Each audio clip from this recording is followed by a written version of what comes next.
Thought things with you and I were good. I guess I should have known. When I found that empty box of shredded wheat sitting by the phone.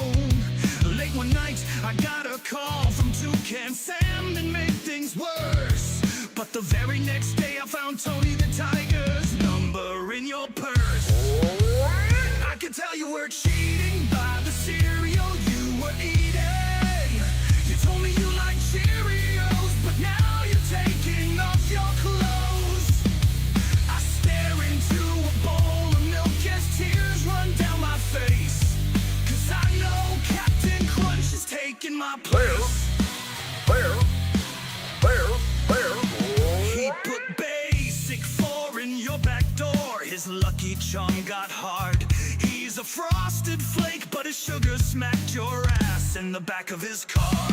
I knew you were up to your old tricks, but now I know your game. The way he licked your Fruit Loop, you won't ever be the same. I could tell you were cheating by the cereal you were eating. You told me you liked Cheerios, but now you're taking off your clothes. I stare into a bowl of milk as tears run down my face. 'Cause I know Captain Crunch has taken my place.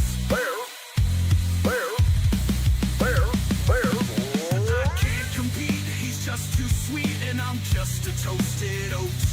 In a sea of milk, I got 36 vitamins keeping me afloat. I'm a health food cereal, baby. That's all I'll ever be. If you hate artificial colors and artificial flavors, then the one for you is me.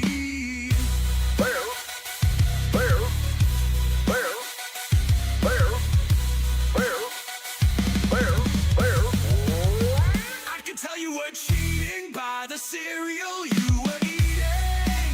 You told me you liked Cheerios, but now you're taking off your clothes. I stare into a bowl of milk as tears run down my face. 'Cause I know Captain Crunch is taking my place.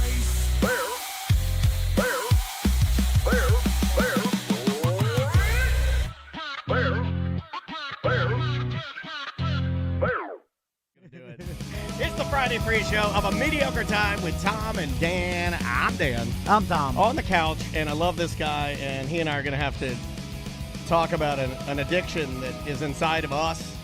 It's inside of my wife, and it's growing by the hour. It's growing from the Orlando talk show. It is our good friend Ross McCoy. Damn, I can't believe you dropped the ball like that. Let's reset the time for Beth. Yeah, I probably should. Yeah, sorry about that. I really apologize. But yeah, Ross and I are going to get into our pinball addiction a little bit later. Oh, I thought it was fentanyl. Yeah, it could have been. It could have been. We are Floridians, so pinball and fentanyl. All the alls. Pinball, fentanyl. I got to tell you, that pinball machine is a hit. It's a smile maker, dude. It's a smile maker. Do you see we have listeners in, friends of the show that are sitting in, and every smile's about. They're drinking whiskey. They're playing the pinball. Everyone's high-fiving. I got here an hour early to play Godzilla pinball today. Yeah, and you know what? And when you guys started doing commercials and I had to pause, I was pissed. You didn't need to pause. Let me just say something so it's on the air so you never do it again. I don't want you to ever pause anything you're doing for fun because we're doing something for business. I don't want you to ever do that. That's the wrong way of thinking about this bullshit. Don't ever do that. You play your pinball. Andrea did. When Andrea came in here, Tom and I are having a real business meeting. Andrea didn't give a fuck. Andrea just played right through it. You Tom and Dan treasure hunters. There is one commercial where I play pinball about a third of the way through it until I lose the ball. Yeah. Look for that one. I got to tell you that the pinballdudes.net, our new sponsor, and Andrew, he may be onto something. You know, he told me he's renting these out to businesses, and that's part of their new business models. That he'll rent a pinball machine to you, and then every 4 months or so he'll change it, swap it out. Yeah, he's even done the analytics on he says right around the 3-month mark, you start waning and wanting a new pinball machine. Yeah. He's done all the. He's got the algorithm ready. Interesting. Ever since we got it, every guest is super excited. They're drawn to it. Everybody's It's excited. like we parked a fucking Batmobile in our right? It's like a Batmobile. And another thing, you know what I figured out what it is? It's a better classic car for dads. Every classic dad car. is The classic car, my dad's favorite car, 63 Falcon Sprint, right, with a Cobra engine in it. If my dad had that right now, it'd be awesome. But he wouldn't be driving it a lot, would he? What would he be doing? He'd park it in his garage, and he'd be shining it up, right? And listening to his 50s music on the old Bluetooth speaker.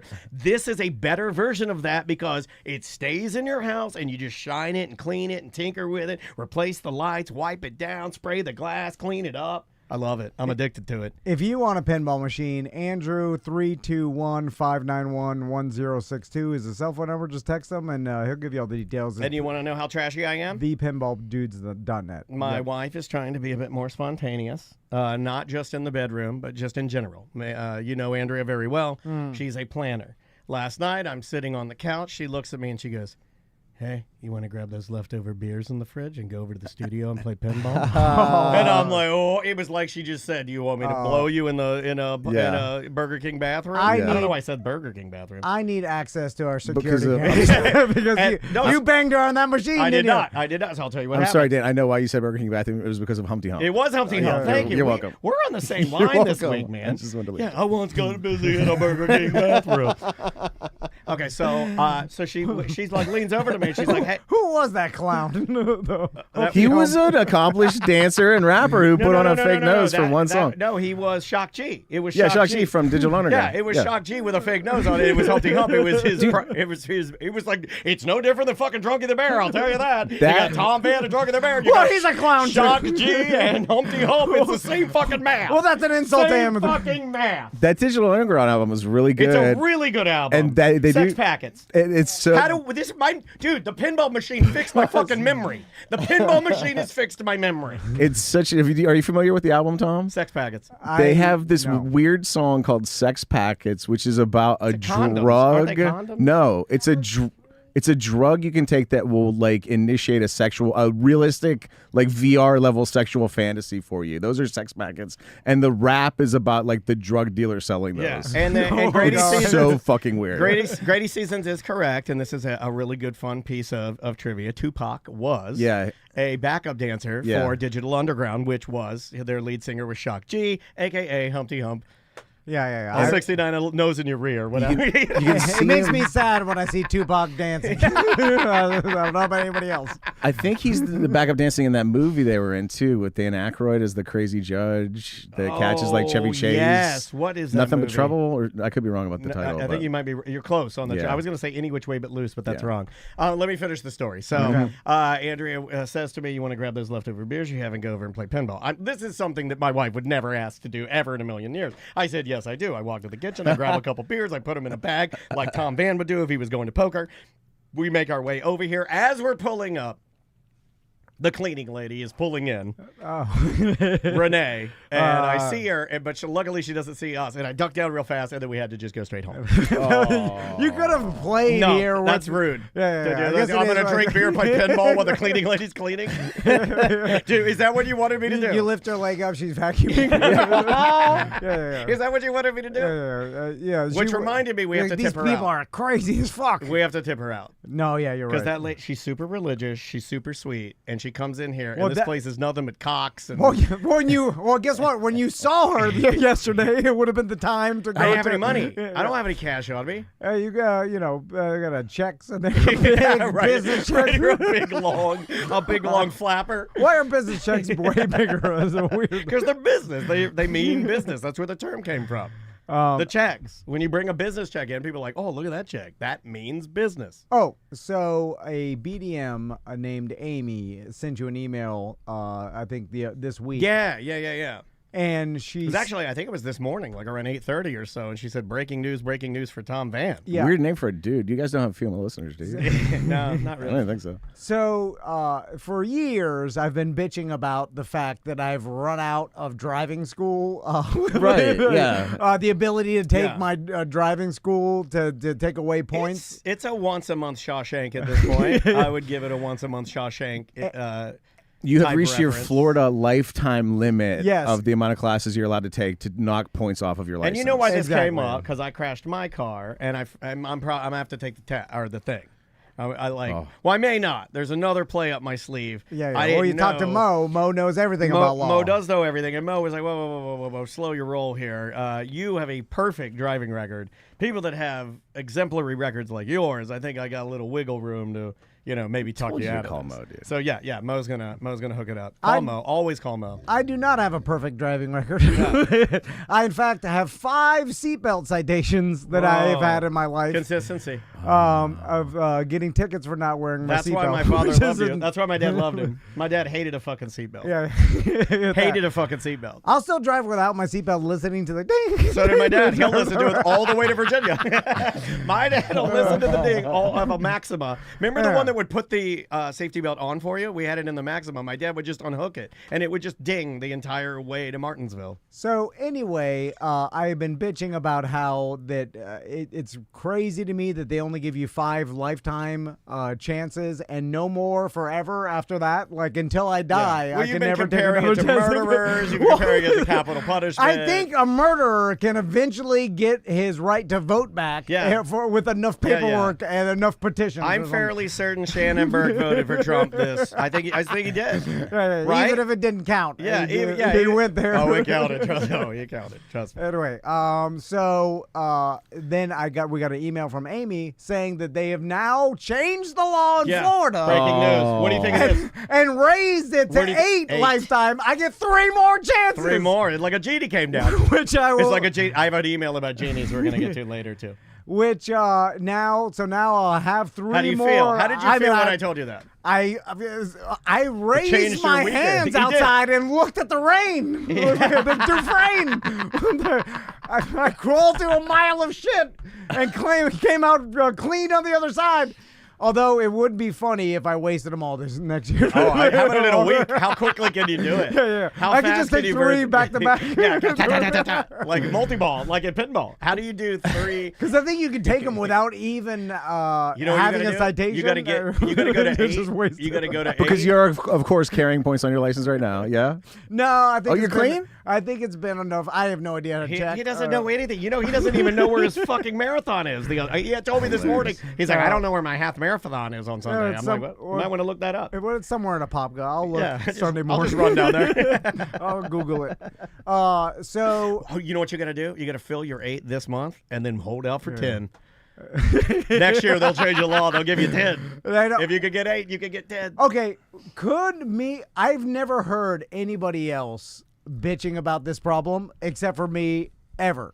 Our listeners, you bring it up to them, and then they're like, I'm just like you. I've never gotten an email saying I wasted all mine too. Like, this is the one thing that I believe in. My wife, too, Crystal, wasted her 5. That's the part that's the part that makes it most ridiculous, is that out of 2 people, there are 10 chances blown, right? Is it possible that most people do the education and learn a lesson? There's no way, Ross. There's got to be a lot of Toms out there.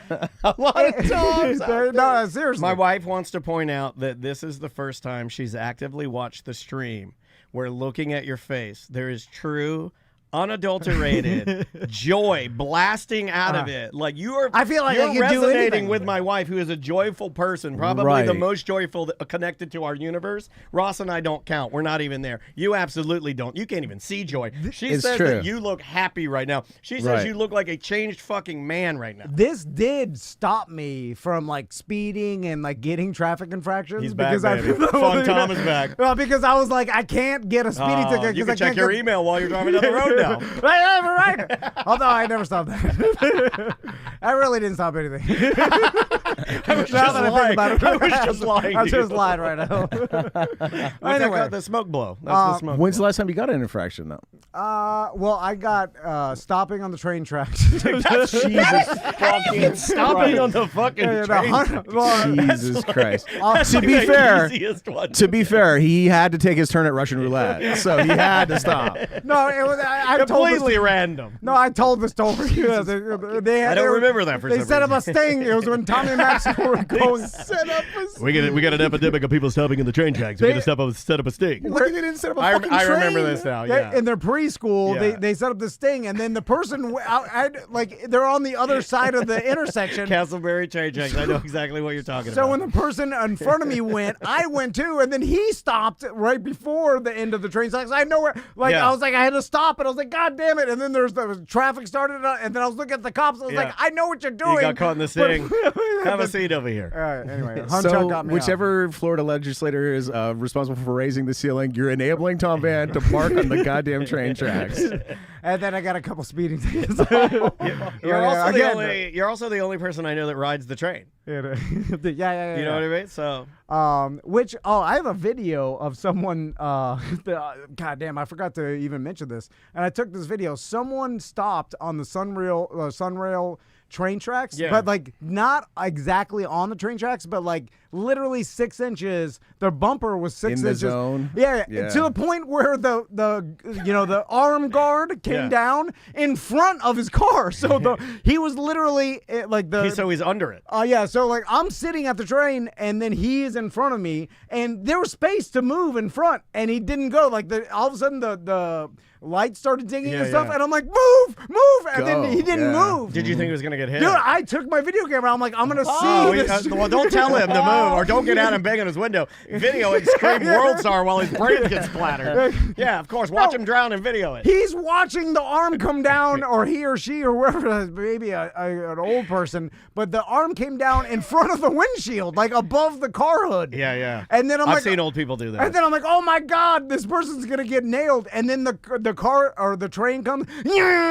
and then it must have been a foot from this guy's bumper.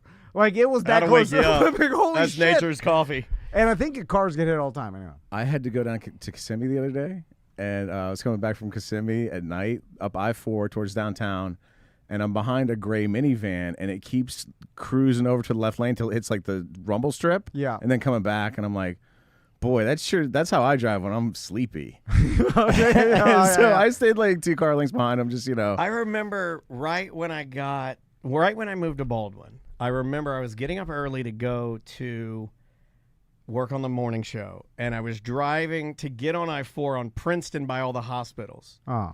And I remember going over the train tracks there, and you get a high concentration of people that I believe are crazy or homeless that are still in just their medical gowns, Yeah. walking down that road. And it must Carrying- have been like 5 in the morning, and I'm carrying going, clear plastic bags with yes, all their earthly and I belongings. was Yeah. going to the Monsters to work, and I was driving in, and I remember I had the windows down, and it was when I still smoked in my car, so whatever that was, whatever time that, well, no, it wouldn't have been Baldwin then. It may have been the little house over here. Anyway, I'm driving up Princeton, and a person in a medical gown, like, leans over almost to my car, like, I'm talking inches from my car, to the point where I heard their medical gowns come in my car and whack the side of my, you know what I mean? Like, just whack, and it was one of the only times I've ever been driving where I was like where I was like, I'm gonna shit my pants right now because I almost killed that hobo in the medical gown, right? Like, because it was like had he just stumbled a little more, I probably would have exploded him. Yeah. It was bananas.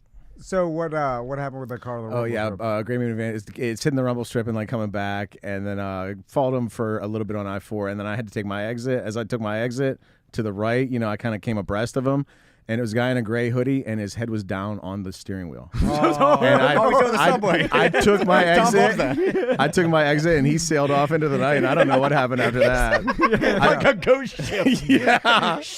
Nobody else in the van. It was kind of creepy. Yeah. Oh my God. It was like, what could I do? Yeah, like, I mean, he was driving as good as he could. and people are scared of self-driving cars. No, I am not. I've changed my tune after my accident. Seriously, man. Like, had I been in full self-driving mode, I'd have been fine. I would have never had an accident. Counterpoint. Why do we need computers? This guy's driving completely asleep. That's true. Ghost shit.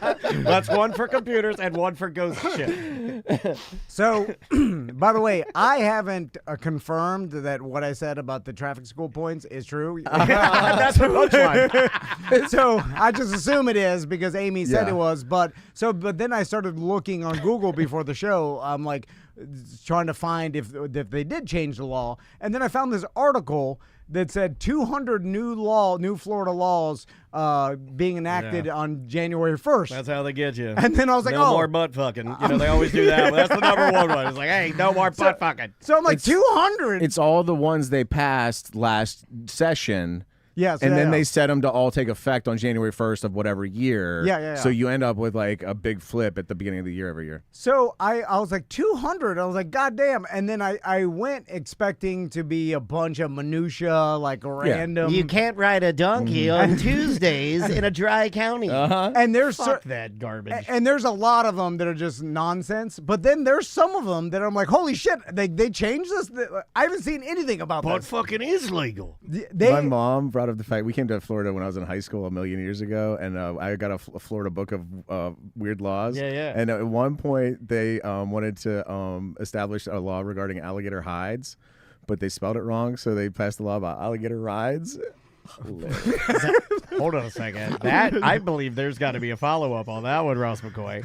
Can we put that in the queue for maybe? I'll look into it. That would be pretty awesome. Yeah. Tales from Ross's mom. That's great. That's a good bit. Did you know House Bill 49 that's getting enacted on January 1st? House Bill number 49. Teen labor rights that have changed. If you're a 16 or 17-year-old, you can now work full-time. Oh, strip clubs are going to get a lot better now. You can work the same time as adults. And that's been a Florida. I remember when I was 16, I got my first job at the sub shop, and the boss saying, like, you can only work so much or whatever. And by the way, I'm in love with your friend, and I'm going to bring out weird trinkets and weird gifts and creep her out.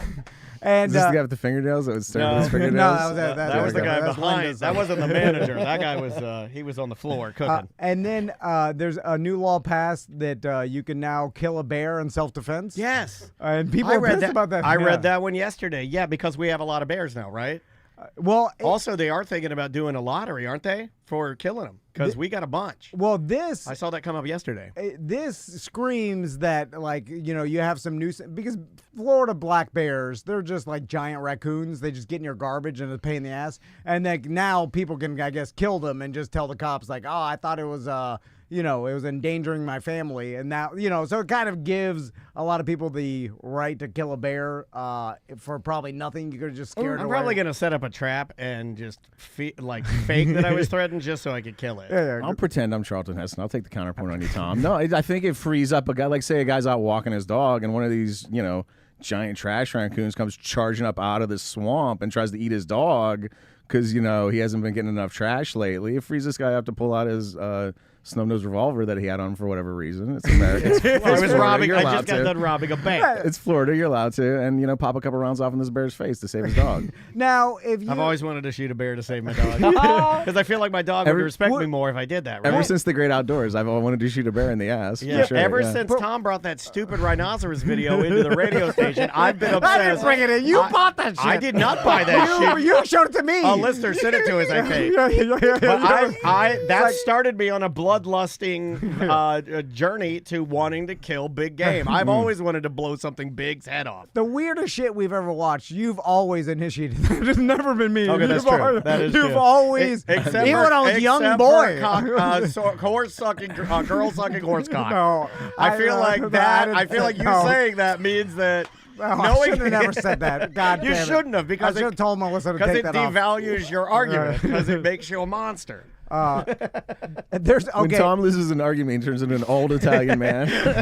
I should have never fucking told you that, you little piece of shit.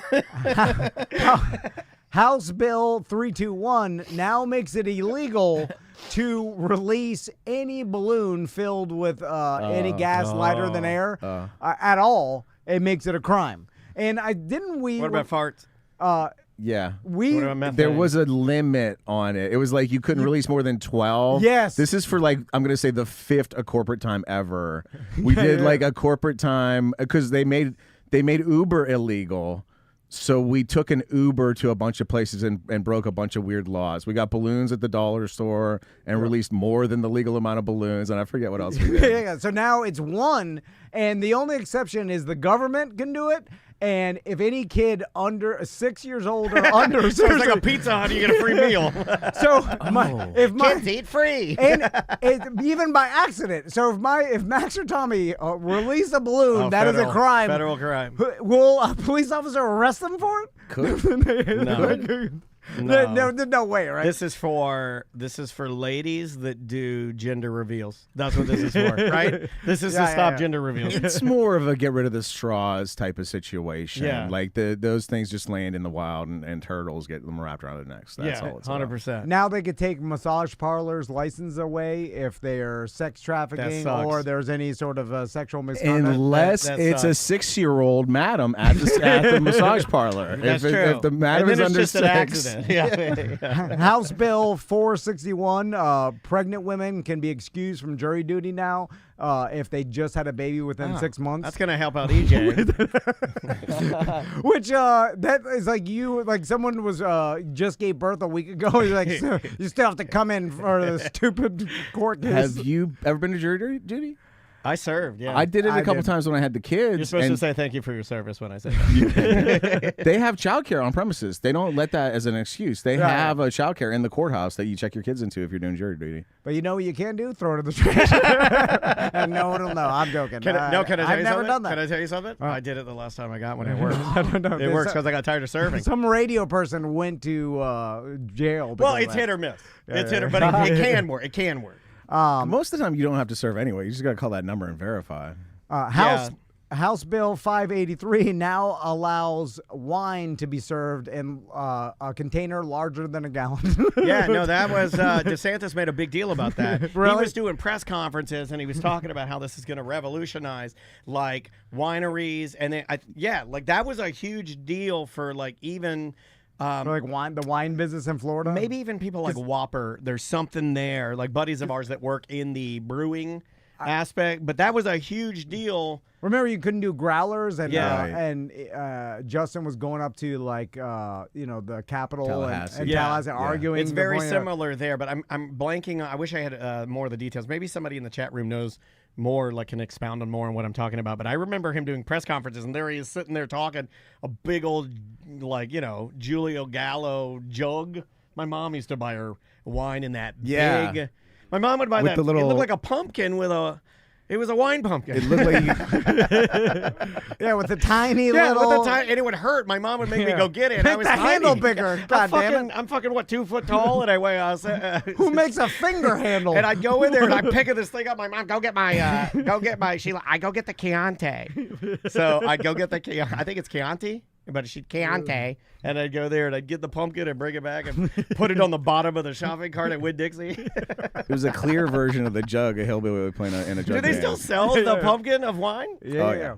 Oh, now you got a big jumbo pumpkin. A big DeSantis pumpkin of wine. Man. You can Let's sell a Tom and Dan DeSantis wine pumpkin. I think that would sell. Yeah.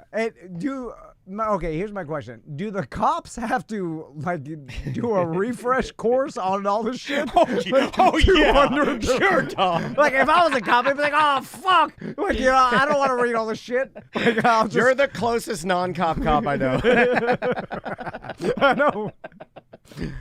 Most of it's probably pretty specialized. I bet they have it down to like the list of like 20 or so that they'll have to deal with on like the balloon one. Okay. or, like- Here are the hot 5 new laws that Exactly. you need to know. Yeah. But Courtesy of Officer Steve's blog. I'll just do what I want. That's what I know. That's why I said what I said. Yeah, I'll just and then if whatever, I'll turn my God. camera off. Anyway, Battery went dead. I know Ross has got a confrontation of the week. Oh, shit. I know we've got a bunch of voicemail. Let's plug some of the stuff that Tuttle was on the show this week, and he dropped a goddamn bomb on us. So you're going to want to go find that. By the way, we had Patrick on, Cadillac Pat, too. It was like back-to-back Pats. I've never thought about that. Well, but the Cadillac Pat's one's going to be played in a couple weeks. you might be able to find it if you're looking for it. But I wanted to talk to Ross about the Jamie Foxx Netflix special. Now I saw this came out. I thought it was just from what I just saw. Like I saw it come out on Netflix. I saw it on the Peloton. I said, "Well, it's just doing a stand-up special." Now but I know nothing about. Okay, this. so what's weird? Okay, so I called it a stand-up special at first, but then when I was telling Ross about it, literally when he was playing pinball, I realized my mistake in this whole framing of it in my mind. It's It was not. bugging me while I had a fucking multi-ball. It's not You were exactly. bugging him during the multi-ball? Were you doing 5 or 3? 3. There's a 5 multi-ball? Yeah. If he was bothering you during the 5. So I don't want to spoil it. It's called "What Had Happened Was," and he basically explains what happened to him when he was going through that whole mystery well, that's a illness, good and he title. talks about it. Yeah. So and I thought it was a stand-up special, but it is awkward. And he cries a lot in it, and then it's not polished. It's on a stage? Yes, it's on a stage. He's in on a Atlanta. stage, looks like a big stool, stage. mic, like standard stand-up setup? Yeah. Okay. Now the problem is though I stopped watching it 3/4 of the way in because it was. I don't think I've ever heard you abandoning something. It was awkward. Now What did Crystal do? Did she finish it out? No, we both stopped. Really? And she Damn, wanted you guys usually can power through some shit. because Any laughs? yeah, there was laughs, but Yeah. But like the he's chat talented room, as shit. The chat room is going the chat room's going very hard on how weird it was. It is. You want me to read the quote from one of our listeners? Yeah. And see if you agree. He said okay, we have Jennifer says the Jamie Foxx thing is more like a testimony. Then we have Mike who says motherfucker said God gave him a stroke because he stopped praying. Retard. If that's what he said, He if said he the said R that word? God gave him a stroke because he stopped praying, that's what Jamie Foxx said. There's a lot of God in it. But he said that God cursed him with a stroke because he stopped praying to God.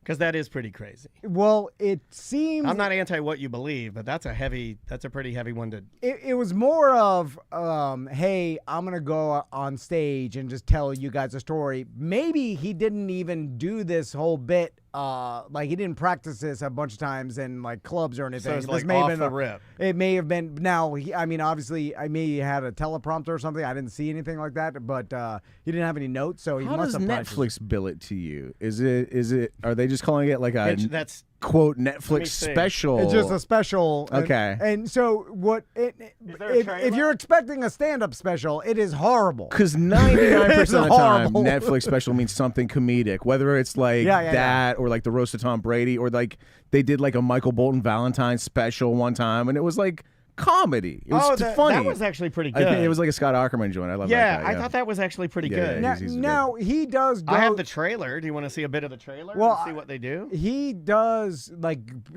make it funny for primarily the whole time. I mean, the point of it is for him to joke around about it and make jokes. So, but he gets serious, and like I said, he cries a bunch, which is awkward. And it gave me and I think it can give everybody an appreciation for what stand-up comedians do. Because when you watch a polished stand-up special, like for instance, Jeselnik's I'm glad you special, brought that up. or any special you watch that hits Netflix, you see the difference. You're like, oh, this is what stand-up looks like when someone has worked it and repped it and has the reps for an entire year or 2 years or whatever in an hour special. And you could tell that Jamie Foxx doesn't have that. But again, he doesn't necessarily tell you and label it as a stand-up special. He's just like, hey, I'm presenting my story. There's a lot more coming out of the chat room here from listeners that have seen this. He thanked Atlanta 450 times, Jennifer says. Yeah. Fascinio says it's a confessional. My wife says, didn't he just bash Katie Holmes subtly? And then goes on to say he will never date white women again. That's from Christine. It's not funny. Okay. It's like he stood up in front of a congregation. And then Christine quotes, "Sisters, I'm here to tell you I'm being cured," Jamie sang while performing a piano number during the stand-up special. Quote, "I've been cured of everything. No more white girls. I'm serious. No more white girls." Quote, "No more potato salads and raisins," Jamie continued. "No more white girls. No more spray tans. No more big titties. No ass. No more white girls. I got to let them know." No, that's what I didn't get to that part. I got out of there because it was horrible. But again, if he just wants Thank you, Christine, for giving us at least a. I got to check this out now. Maybe on 2.0 speed. Because he's an actor, not necessarily a stand-up comedian. That's what he's known for. But he can do it. He's always he can do anything he wants. I think he's like the most talented person in the world, really. If he was saying that while he was playing the piano, a lot of guys rely on there's a lot of guitar comics that aren't that funny, but they play a little guitar sting afterwards, and you laugh at it. Yeah. I mean, you know, it is what Bashley it says, is. does he have brain damage? Did you get the idea in watching it that he is altered in any way? Yeah, any slurring of the speech or anything like No, that? none of that. Because Although that would be funny. Although there is a lot of like he kind of did go ultra religious and like he was reborn and like he.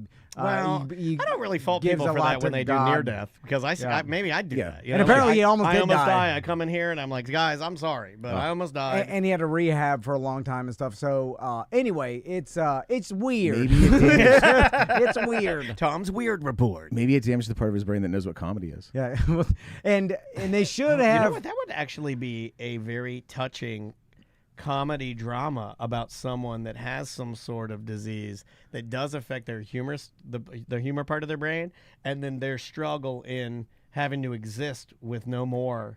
That'd actually be kind of fun to write Like, say it's a Seinfeld. We It's should write that. Seinfeld. He has the stroke. He because loses we have like so much time. the humor center of his brain, and instead of like he's literally just making observations. You've been served a vodka soda. This this would have been better presented as like a David Letterman discussion or interview. So you or think he something, needed or, a moderator? He needed somebody to Yeah. guide it. It would, or at least we would have known what we were getting. When I saw Jamie Foxx stand up, I immediately, stand up. I'm used to stand up specials, and this wasn't that. And then Right. if comparative to like, Well, let's go to Jeselnik because I watched that one. Like when you watch Anthony Jeselnik's new thing, it's hard for me to watch because I am now watching it with the eyes because I've watched all these different little behind the scenes clips of him, and I like his whole opinion on podcasting now and how it's oversaturated and shitty. I laugh because I think he's right. But his special is hard for me to watch, not because it's not perfect. It's really great. I look at it and it gives me like almost anxiety watching how meticulous even something as his hair or how he moves his hand or how he positions his body towards the audience. It's insane how much detail he has. And if you listen to him and see how worked out every it's so breath, calculated. yeah. There's nothing not deliberate. Right. There's nothing improv there. yeah, every joke, every space. It's really impressive. You know, and then that's It's not. It would drive me crazy because it does, and I think that's why I appreciate it so much. When I watch him do it, I'm like, "Fucking hey, dude, that's amazing." And that's a result of he did that act in a club 450 times Yes, yeah, before he took that stage. Yeah, and for so like he had every gesture, 3 everything. years, He's 2 like, my years. hair needs to be like Yeah. this. Yeah. Everything that could Yeah. go wrong went wrong at some point. He adjusted. It gave me a new appreciation just because, like, that's the craft of a stand-up. truly, it really, and even more so. And this is not a diss on Chappelle or anybody you think is the greatest, because whatever you think is whatever you think. But Jeselnik, compared to even someone like Chappelle, Jeselnik doesn't let the alcohol in, the smoke in, the weed. There's no distractions. It is performed fucking perfect. And I think that's cool. It's not, I couldn't do it. There's no way I could fucking do that. Although a lot of Jeselnik's jokes are the same equation. Yeah. So you're like, you're like, I know where you're going, Jeselnik. No, I don't. Yeah. Yeah. It's like, I know you're coming and you're going to hit me with the swerve. Yeah. It's always the twist. Yeah. Forever a twist. All right. But whereas somebody was like, Jamie Foxx was just like, somebody was like, throw him a pile of money. He's super talented. Give him an hour, and he'll just do whatever he does with it. And then you get that, you know. And it is interesting to a certain point, like, because I'm sure there are people out there that were like, what is the story? I want to know the story, and care about that more than like whatever dick or fart jokes he would care to make during that hour. And it is a smart business move, just like Chris Rock did. And I'm sure they discussed all this, and he's like, hey, if everybody's wondering this is a mystery of what I think about something, I might as well benefit Capitalize. from I'm just going to tell TMZ and let them make the money. I'm going to present it, and I'll make the money. So that's exactly what Rock did. Real quick, because I know you want to take a break, but would you have, I mean, you look at these things from a business perspective, would you have thought that maybe it would have been better presented if he took it a serious route? Well, again, or is that not?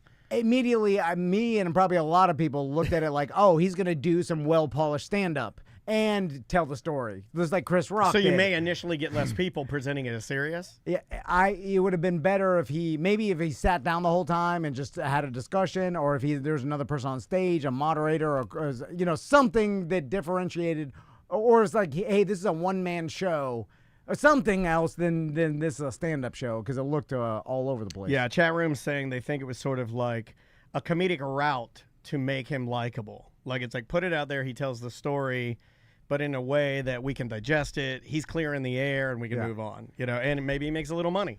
Also impressive if he didn't practice it at all, and he never did any of that, like that, and he just did an hour There of have it. been people that have done that, right? Like, Oh, for sure. Yeah, absolutely.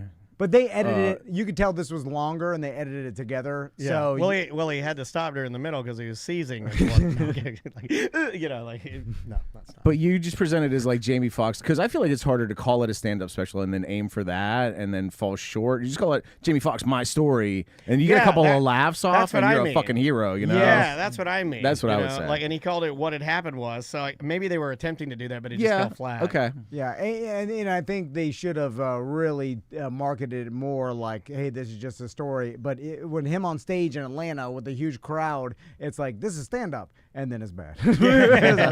For stand-up. Yeah, for stand-up, yeah. The name of the band is Fairmount. The name of the song is Boring Dumb Song, but it's not. It's not a boring dumb song.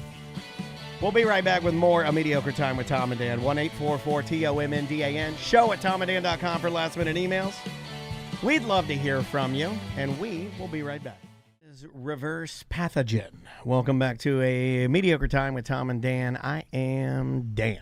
I'm Tom. Oh, the name of the song is Attention is the New Heroin. I kind of agree with that. How you doing, Ross? Hey, Tom.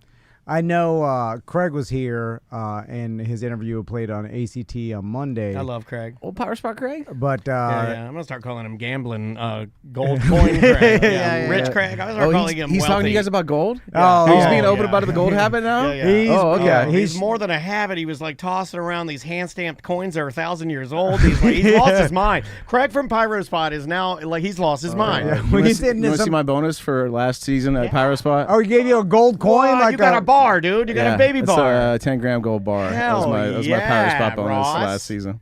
Dude, check that That out. thing is 10,000? No, it's a 10-gram. Oh, gold bar. sorry. Oh, my God. Were you going to run out of here with it? Were you going to steal it? I'm like, well, don't open your Christmas card. Yeah. So You're going to want to take the card we gave you and just give it back to me, and I'll give you an updated one. Give me an updated one next week. What's a 10-gram gold bar worth? The fact that you have to ask just proves that you're No, trashed on. Oh. If I Hold on, am I more trashy than I don't know the value of gold? Yes. I think knowing the value of Absolutely. gold is trashy, more yeah. trashy. It's more Walmart to know, I feel like. yeah. I don't even have any like quote unquote real money on me, or I would tear up a dollar bill right now. Yeah, he wants to so bad. He wants to so bad. Bend that gold in half. It's about $900. Oh, wow. That's good. So, but I brought it up because Fireworks season is upon us. Oh, do you want me to play the thing? Okay, Oh, yeah, is it yeah. time? Is it time to do it already? Yeah. Oh my God.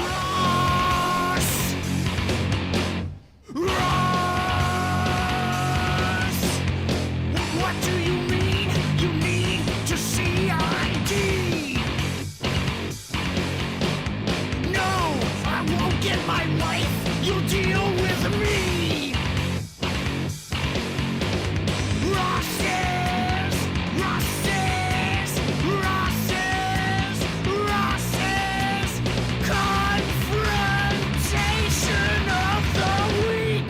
Confrontation of the Week brought to you by Pyrospot Fireworks, I1Fireworks.com, and the Orlando Talk Show with Ross McCoy. How long before Craig owns IWantGold.com? That's going to be more Yeah. expensive. yeah. Well, Newt Gingrich probably already got a... I hear those commercials on real radio. The world is going to crap because of all the minorities. Take all of your money and put it into gold, then hide that gold under your bed. You hear those commercials, right? You No, don't put I it in a don't. plastic bag and bury it in your backyard. That's what you want Yeah, to do. Ross knows. Oh, this is kind of a double confrontation. I'm just realizing. Yeah, it's fireworks season. Yeah.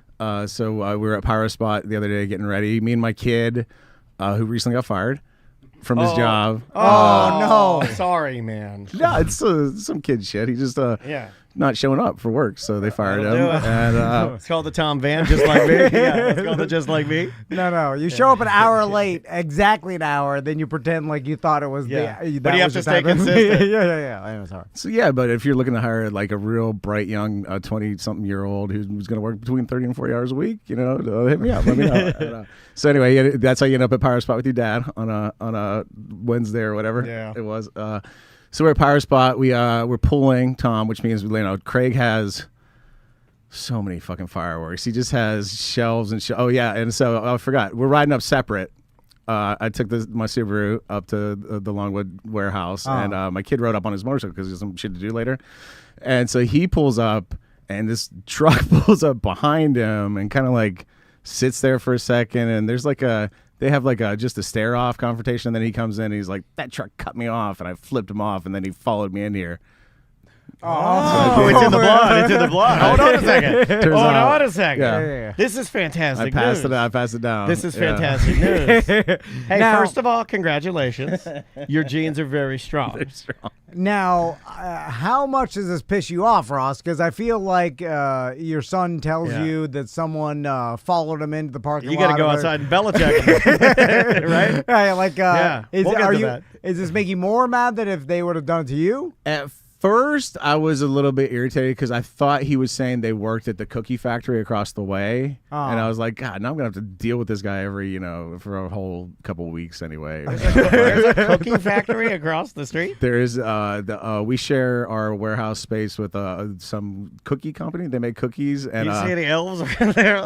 and I think like behind us is the people that make like the pecans for the Magic games. You know, because like every once in a while, The Nutty Bavarian is your neighbor? every once in a while, like Fucking love the Nutty we'll Bavarian. be in the warehouse and a breeze will come through, and it's just like the Cinnamon nuts. the Nutty Bavarian times 1,000. Yeah, in the cinnamon. warehouse. Oh, Yeah, well, I'll yeah. fuck up some Nutty Bavarian. You've seen the little fat guy? They put him in the Yeah, cone. yeah, You eat him yeah. out of the cone. And I think in the same warehouse plaza is like one of the bigger Chinese buffet chains, and don't eat there.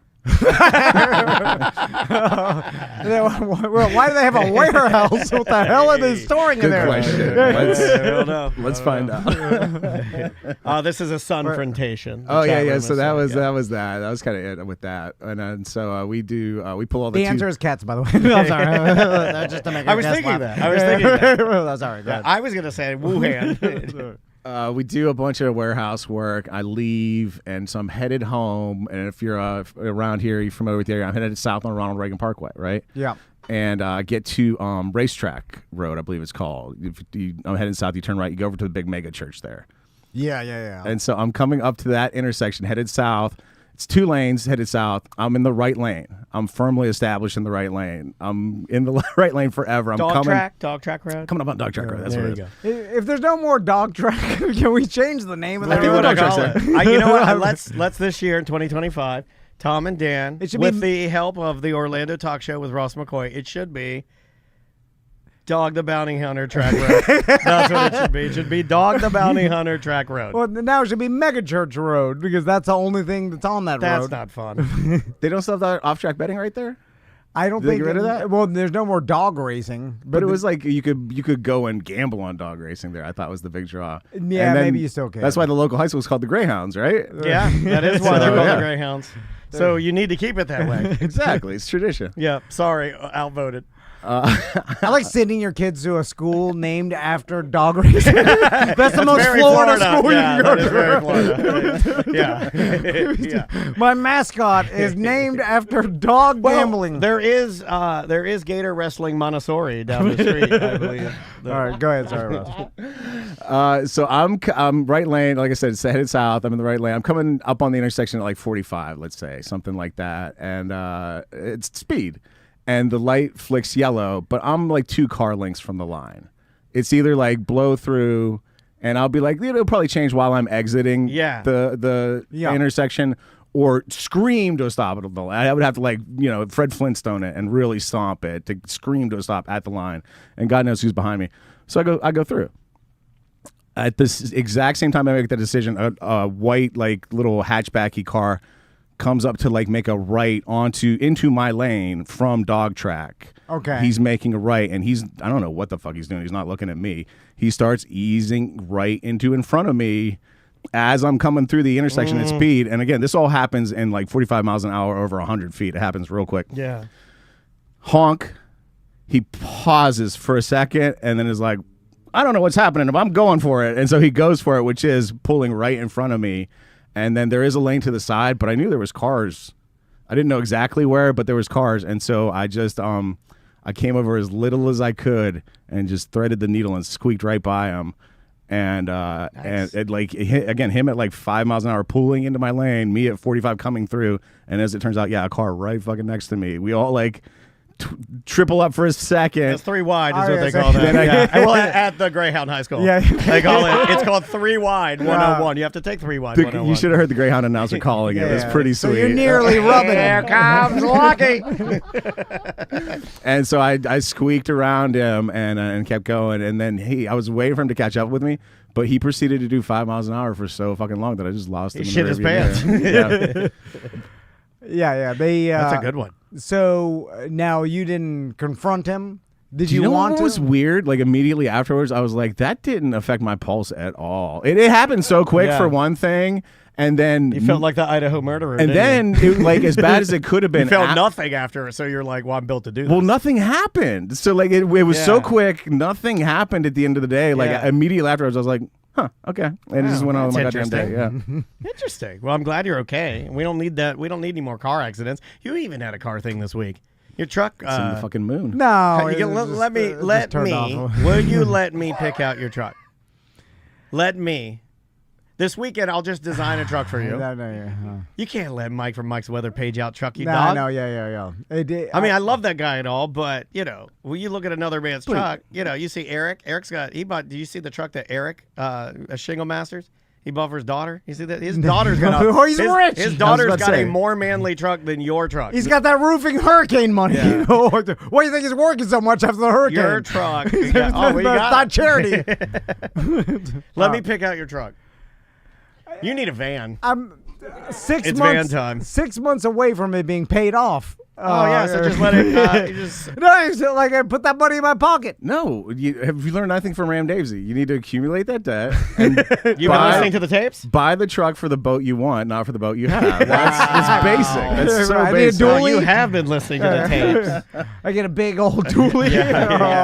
Huge. You're like that one. Remember Exactly. Jay-Z Riders? My tires are sticking out in the goddamn the weight ball. Remember the one? You got points you can spare on your license out? Do you remember when it was popular? I was working with that chopper company up the road, Jay-Z Riders. Nice guy. Nicest guys you'd ever want to meet. Yeah. But he would just blow money like crazy. Do you remember he had that yellow... There were only like 2 people that had these. 3 people. It was like Hulk Hogan, Shaquille O'Neal, and Jay-Z for Jay-Z Riders. Remember that big yellow... It was like an 18-wheeler, but it was just like... Yeah, it was like a personal 18-wheeler. It was like a personal... Yeah, it was insane. With like diesel tubes coming out of the top and stuff. Yeah. For in the like I want to say like 2006 to maybe 10, those were really hot. Yeah. Giant, same Super thing with the trucks. Hummers. Yeah, it was like an F950 or something. Somebody in the chat room said, "Yeah, it was crazy." I'm sure everybody heard the story about Belichick and him coaching for. Let's talk about it a little bit. I don't think everybody North has Carolina. heard this. Ross, I know he won the Super Bowl at one time, right? And Lots of times. there he goes. There he goes. Ross is on board. And so, and I'll give Ross, because Ross is not a sportsman, but everybody. His boss got jerked off in a massage parlor.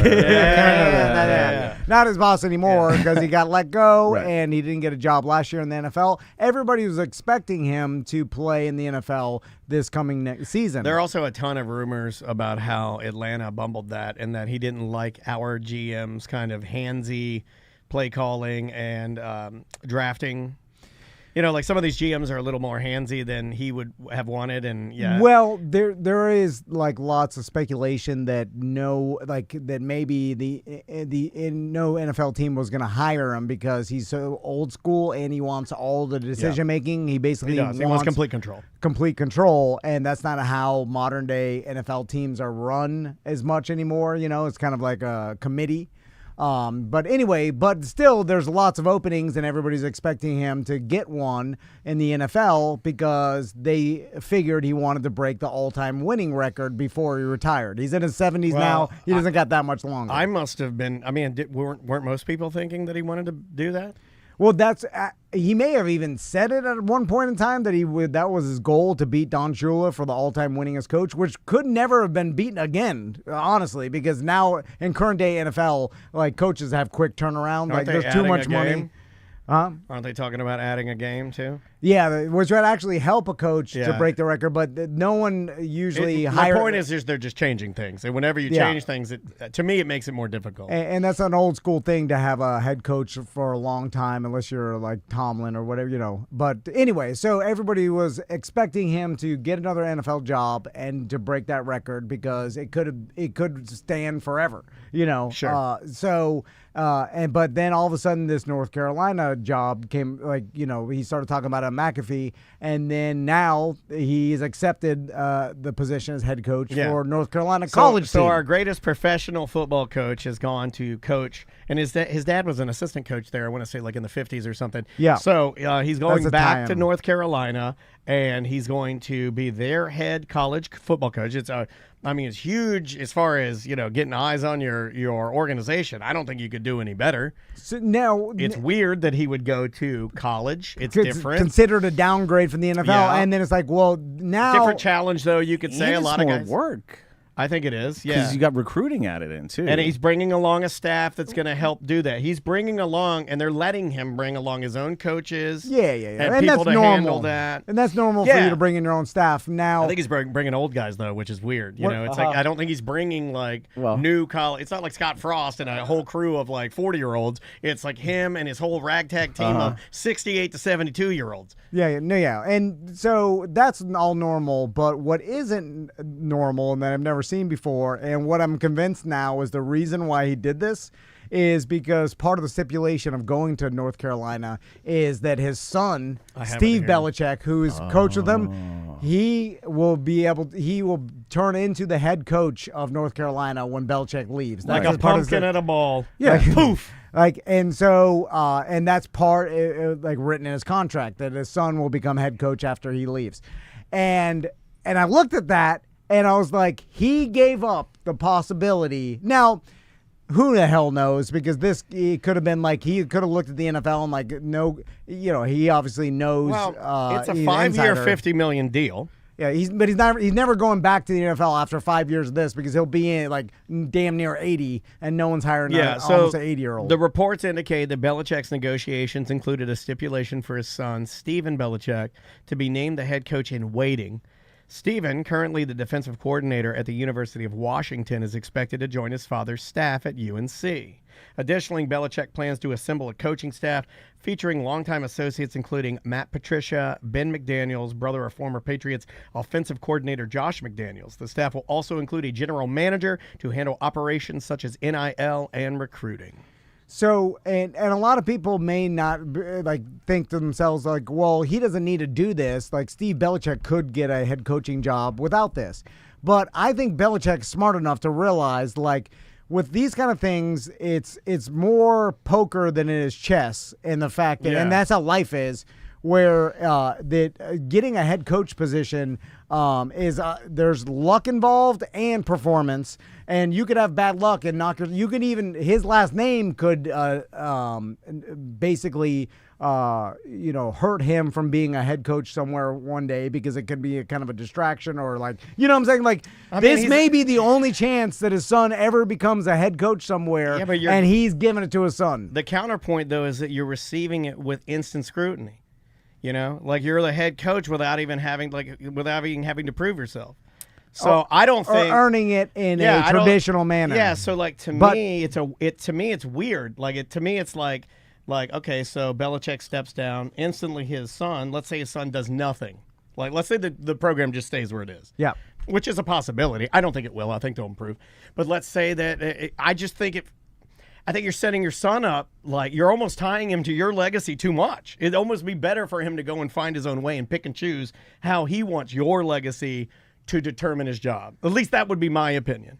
Well, I looked at it like this could be the only opportunity that a son could ever have to become a head coach, and you're giving it to him, and you are eliminating your ability to win the all-time winningest NFL coach, even though, again, he may have looked you still have to perform. Yeah, he may have looked at it like maybe I wasn't going to get an NFL job or whatever. But when I saw this, I was like, because I do this for my sons. I don't know if I would. Yeah. And Classic Tom Van mistake. You're looking at Bill Belichick like he's Tom Van. You got to put on your Bill Belichick hat, which is a sleeveless hoodie. Yeah, it is a sleeveless hoodie. Good job. And at least Ross knew that. You know what? You get so many points for knowing that. And he's a control freak. He's a megalomaniac, and he's not considering his son. He got some offers from some teams that he didn't like in the NFL, and he's like, you know what? Fuck all you guys. I'm gonna go crush college, because this is how he's thinking. He's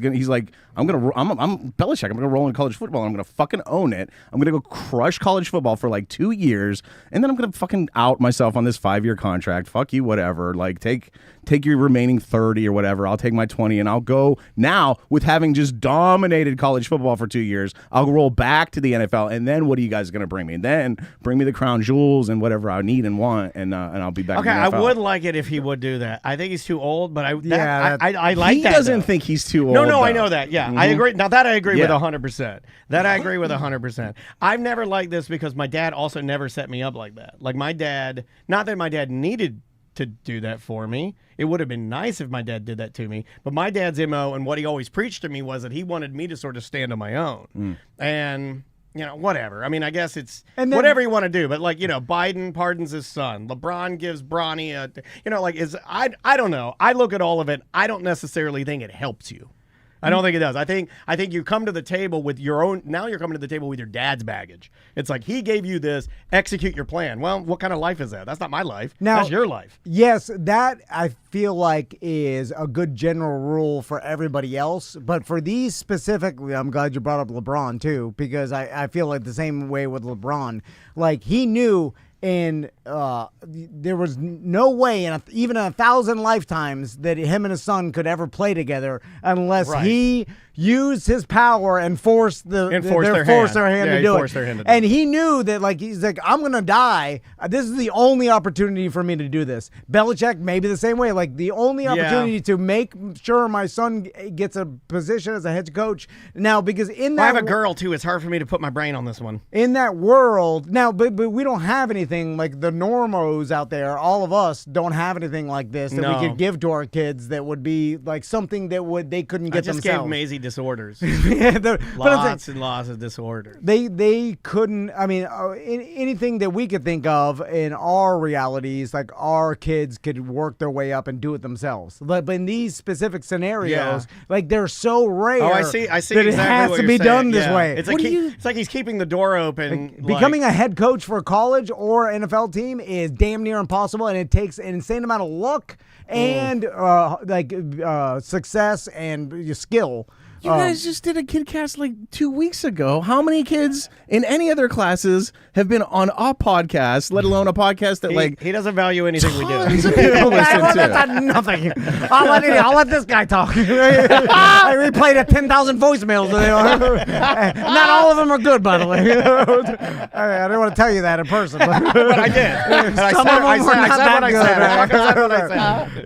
Yeah. But I saw it. Now I could be completely wrong, and this he just threw that in there. You also like giving things to your son, so I knew, like, as soon as you see this, of course you'd be like, yeah, if I were in Belichick's shoes, I would do that. This sounds like something you would do. Yeah. You've also said that if your sons were, I'm sure if your sons were Luigi, you'd be hiding them out in your basement right now. He'd be down there with his little ghost gun. Oh my God, you're innocent, man. Why didn't you throw the gun away, you fucking idiot? Why are you still in your backpack? I see this more as like a Succession type thing. Like he brought his It's the son with him name. because it benefits him. He can use his son, and so he's bringing him with him. That's how I see it. So Ross is going a little more selfish even. Yeah. I mean, I will say that listeners in the room did seem to agree when you're like, because that's a little more sinister, that he's just going to use his son, and then his son will luck out and get the job when he goes back to the NFL in 2 years. Except for the guy who volunteers for girls basketball at the YMCA. You ever met a coach that wasn't a prick and all about himself?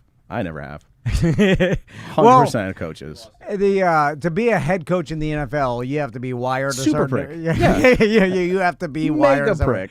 Although Belichick, from all I've heard, like outside of the media interviews and things like that, and like when you see him with just regular interviews, he's nice done to media me. with like Pat McAfee. I like he him on seems Pat. way more down to earth, and you hear like Edelman on his podcast talk about Belichick and like. Other than the culture of cheating and doing anything to win at all costs. Other than that, you know. That Well, does don't fit the MO of what you were saying, right? saying. I know. The I'm non-sports guys. just adding up the numbers Yes, on the wall. Sometimes you need a non-sports perspective to come in and show you the error of your ways. Yeah. Fuck you, EJ. I'm better at this than I you. totally get it, man. I get it. And then this morning I was telling Daniel about this YouTuber that Tommy really likes. I'm that working came on out of that nowhere. for you. I'm working on that for you. And what's interesting is we've entered into the world where like Tommy's like I saw him watching this YouTuber the other day. And it's like a dude sitting behind his computer, and there's a chat room playing, and he's playing a game, and then the chat room is making fun of him. He's a big dude. He kind of looks like Big Tim, but younger. Gotcha. And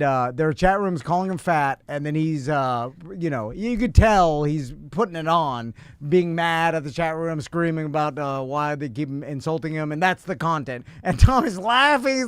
He's never laughed at anything I've said this hard. He's laughing his ass off. And the guy's name's Queso, right? And so I had just assumed, because Tommy found him, that this guy had millions of followers, Sure. and I was telling him. And Daniel looked at him this morning. I never even bothered to. I should probably have done my research and see what this guy's talking about. Bare minimum of interest in your children, maybe, but who's I was like, I'm sure YouTube. I mean, shit, we can't even show a gun on Twitch. I'm sure YouTube would have shut him down if he was saying anything inappropriate. Anyway, he's got less. There's like AIs out there telling kids to kill their parents now and stuff. Yes. Like, you literally, Because of screen time. I saw that you one. literally should show a hair of interest in what your kids are watching online. My sons couldn't kill me. That was clickbait. I dare them to try That to kill was me. clickbait. Maisie could kill me good. Like, easy. She knows a bunch of different ways to fuck. She's stronger than me. My right hip is clicky-clacky, clickety-clack, clickety-clack. What we're Queso, King Queso. I'm trying to find a video. He's got less followers than we do. Yeah, he does. So then I was like, well, Did let's you give just him- immediately scream, Tommy, come here? Oh, you should have done that. You gotta do that when you get home. Your told Tom impression is better than mine, by the way. I like that better. I told I Daniel. stand on the shoulders of Fuck giants. you, Ross. Now I don't know. Better than me. I don't know if he'll do this, but I've done the math on how many little followers he has. This guy's not making any money. Yeah, he's not. And I'm going to contact him, and I'm going to pay him to say like "Merry Christmas, Tommy Van" on his feed, and then I'm going to have Tommy watch it because he'll do that for $100. Harry Right? is talking. I know absolutely nothing, and I'm kind of intrigued. Very cinematic. Very cinematic. This is him just watching. I mean, it's not very entertaining. Harry's My playing- son, he's playing my video son loves games. it though. Yeah, Those this guy- guys are back, which that's what like is confusing. Is this like like I'm confused because this dude, that's an enemy that we fought before. It's Stormvale, and he's just getting clobbered. Oh, this guy's got the goods. He's just saying what he's doing and playing a video game. Yeah, what the fuck? This is why we can't. I can't compete with that. There's no way I can fucking compete with that. What do you mean? We're trying to make people laugh. He's Between just this saying and something. every black comedian wears their grandma's wig and jumps up and down and does like Big Mama's house, I'll never be able to compete with that level of creativity. But he'll give a shout out to 100%. Tommy for $100, right? Oh, probably less. $50 $20. or $20. I'm gonna go as low as I can. But what do you want said in? What do you want? I want Do you him. want him to come on? Do you want him to? I want him to do that thing where like Tommy's watching, laughing, and then he looks at the camera and he's like, "Hey, Tommy Van." I can do that. Like it's oh, the I old, love those. I love like that. You it- might freak him the fuck out Yeah, if he yeah, does that's what I wanna do. Hey, Tommy Van. Yeah. And then I want him to do that thing where Oh, do the thing where it's like only you can hear this. If your dad's watching with you, he can't hear this at Yeah, all. yeah. Let's kill it. Can we get Queso to convince Yeah. Tommy to kill me? Yes, and we'll do it as a trick. Grab a knife. Yeah. Okay. He's And then if he sleeping. goes and does it, you go, "That's a prank." Right? You do like all the kids on the Walmart when Yeah. when you throw the jug When of it goes milk, too far. or when you're yelling at the old man, he pulls his gun out in Atlanta because they're packing, and the guy's like, "Hey, dog, I'm gonna shoot your ass," and then the guy's like, "It's a prank, it's a prank. Please don't kill me, old man." He stabbed me right in the gut. Oh yeah, you'll be fine though. Still make a race. You'll still make a race. You're tough. No, that'll hurt. So he turns to the camera. I don't think he has the So arm you're power to do it. So you're watching, and he's like, "Here's some enemies we were playing in Fortnite last week." And wait a minute, Is that Tommy Vane? Yeah. Hey, Tommy, it's me, Queso. Yeah. Want to kill your dad? Hey, how much for that? We'll send him an email. It's like 30. The 30 Now you're kind of you got great intentions, Tom. But like, do I? But this isn't gonna do it for $100 for this guy. What you're gonna want to ask for is for him to like play with Tommy for an hour. Get That going. could be dangerous. That could be dangerous. Get It only going takes on 2 minutes. Get going on Fortnite together. Ask my Stream it. You want to get him like 15 minutes of co-streaming on Fortnite or something, and that would really make Tommy's Okay, day. co-streaming. Yeah, exactly. Like a collab. Like they're playing Fortnite together. It's on his stream, and like Okay. Tommy's involved. He can chat with them and stuff. Now, if I ask Tommy, he don't want any of this. He's like me. He's like, please don't ask him get it this for him. Yeah, yeah. Leave him the fuck alone. Yeah. I know, but now's my chance. So like, like, You're gonna force him, even though he doesn't want to kill you? because I've been waiting to find someone that Yeah. my sons think is more popular than we are, No, but you're- I know by there's numbers tons of 'em. he's less. No, everybody, the Mr. Beast, the fucking Unspeakable. Oh, you mean that we're more popular, but he thinks that this guy's more popular? Yes. Gotcha. I don't even think he thinks he's more popular. He just likes him better. That's true. Well, it's both. He seems very genuine to me. You're the only one obsessed with how many clicks and everything. I was telling him You're he's rich. obsessed with it. I was telling him on my case. The chat room, just stop torturing Tommy. Let the kid live. What the fuck are you doing? You're going to force him to watch a YouTube streamer, tell him to kill his dad, in the ultimate Christmas prank. What the fuck is wrong with you? This is by far your dumbest idea. You want me to get a YouTube streamer to tell your son to kill you as a Christmas prank? I can't top that. Yeah, but let's see if he does it. That's the thing. Then I'll be living in fear for the next 6 months. I mean, like if he's standing in my doorway, I'll be like, oh shit! Every minute of the day,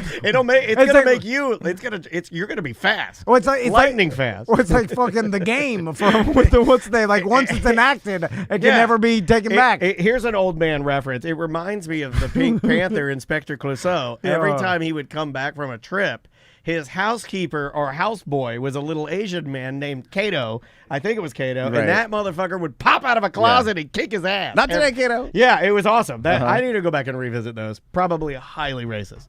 Or you could use this to your advantage, Tom. Do the hypnotic setup where he thinks that he's talking directly to him, and then just have him tell him to do his homework and clean up and stuff. You know, like Oh shit, that was funny. How How did he find a streamer? So I think Ross some might friend told him. I think Ross might be right on this one. This is a genuine, like, there's something with that person's personality. Like, maybe it is that he's so calm and just like a normal dude. Because Tommy is a calm, normal dude. He likes the fat jokes. That's fair. Because the chat Yeah. room makes fun of how fat he is, and then he gets all mad, and Tommy's laughing. He just laughs his egg sandwich out of his mouth every morning. I hear there just cackle laughing about the online bullying. That's his favorite thing. And so, does he watch this guy stream live, or he goes to like clips of just the bullying? To YouTube. I don't know if they actually cut out the clips, but that's his favorite part. Bullied clips. And then I'm like, is this like, healthy for my son to watch? What even is this? I mean, at that age, Here's one. Here he is. Yeah. Whoa. What? Bro, this guy's out of pocket.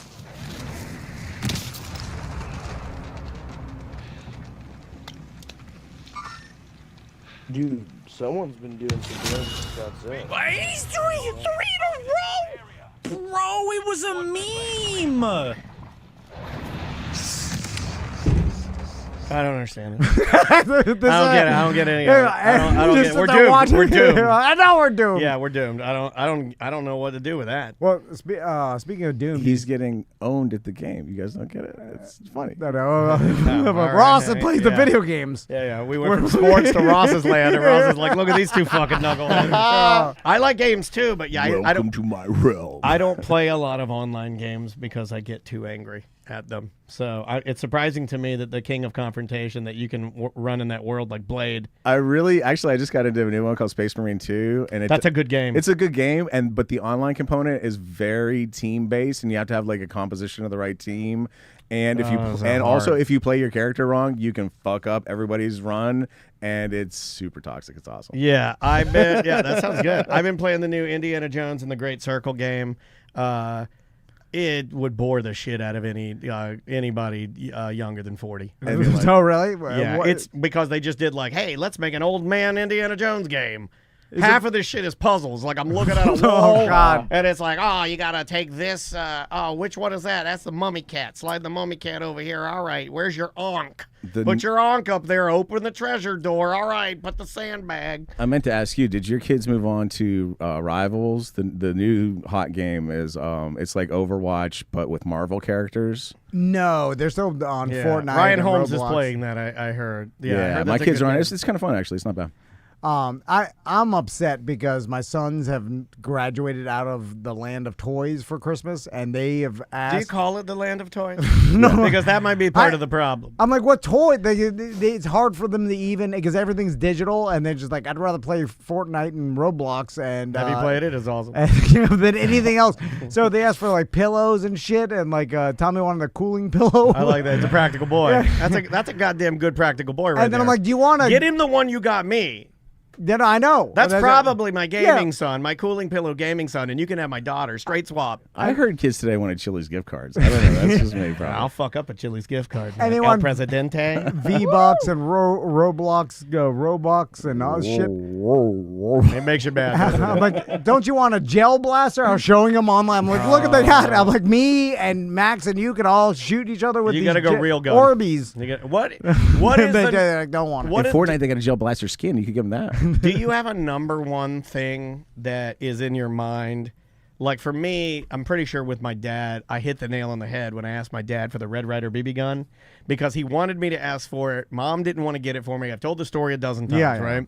But I know I hit it out of the park on that one. I know that at least one time while my dad was alive that I asked for something that lit the fucking, it might have been bing, bing, all cherries, right? Yeah. Jackpot when I asked for that. Is there something that your boys could ask for right now that would be that for you? Oh, yeah. A dirt bike. Okay. I should have gotten that one. If they wanted a little dirt bike, which Turkey Lake brought one to Croom Forest this year, my son's no interest in riding it. I was like, let's ride this dirt bike. It's Pee-wee 50. I used to ride this. My little brother we used to set up ramps, and he used to jump over all our friends with the Pee-wee 50 in my backyard in Miami. Get on a dirt bike video game. See if you can backdoor them in that way.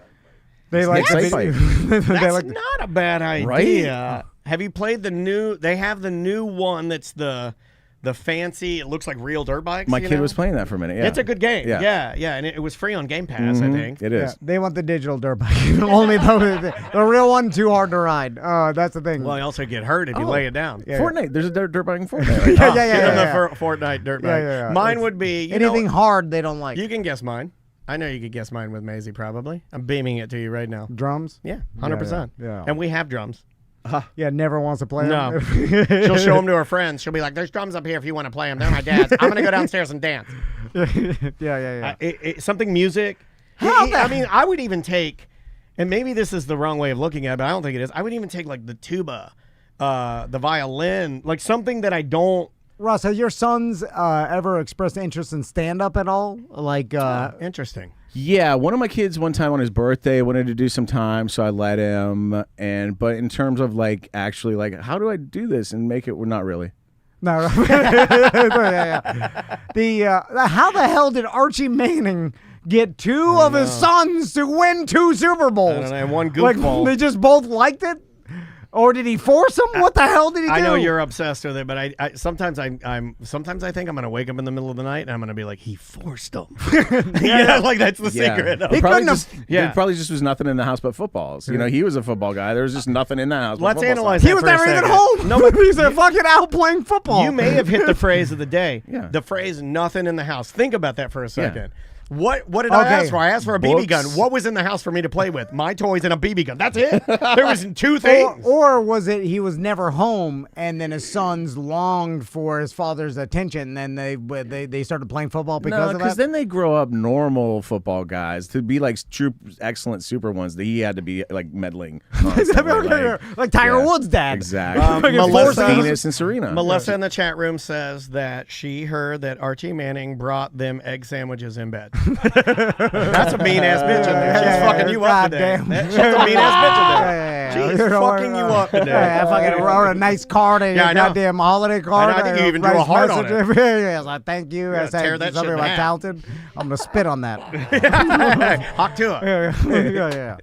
I'll give you a pee hot too. I'll put my dick in your card envelope, Melissa. What do you think of that? Would all of our clients be upset if on Christmas morning I tweeted out every card delivered by T&D Media had my cock in the envelope? Come on. Attention, Earthly. What if you know how you do that thing where you have like a little wet sponge and you moisten your finger and you seal the envelopes? Yeah. You do that with all those with your dick. I just do it with my foreskin. Yeah. Like, oh, it's stingy right now. I ruined my Christmas. It's glued shut for a week. Let me take a quick photo and throw this up on the old Discord. People like the irritated cocks on the Discord. All right, let's take a break. Yes, sir. When we come back, we'll do a bunch of voicemails we haven't gotten to. Oh, I got a ton of upvotes on r/Chafe Foreskins. All right. The name of the band is Bay Ledges. This is called Setting Free. We'll be back with more A Mediocre Time momentarily. Show at TomandDan.com for last minute emails or voicemails. We are going to do them after the break. 1-844-TOMNDAN if you have something on your mind. The ending. All right. Yeah, let me bring us back. Hey. That's a weird one. I like it though. Hey, welcome back to A Mediocre Time with Tom and Dan. I am Dan. I'm Tom. That was just lost it. Anyway, you'll have to you know what? Use your phone and play the song and just say, "Hey, Shazam," and it'll do it. Shut it down. Let's take it from time for back. Yeah, Let's it'll go. do. Let's take it from time for It'll back. do the thing.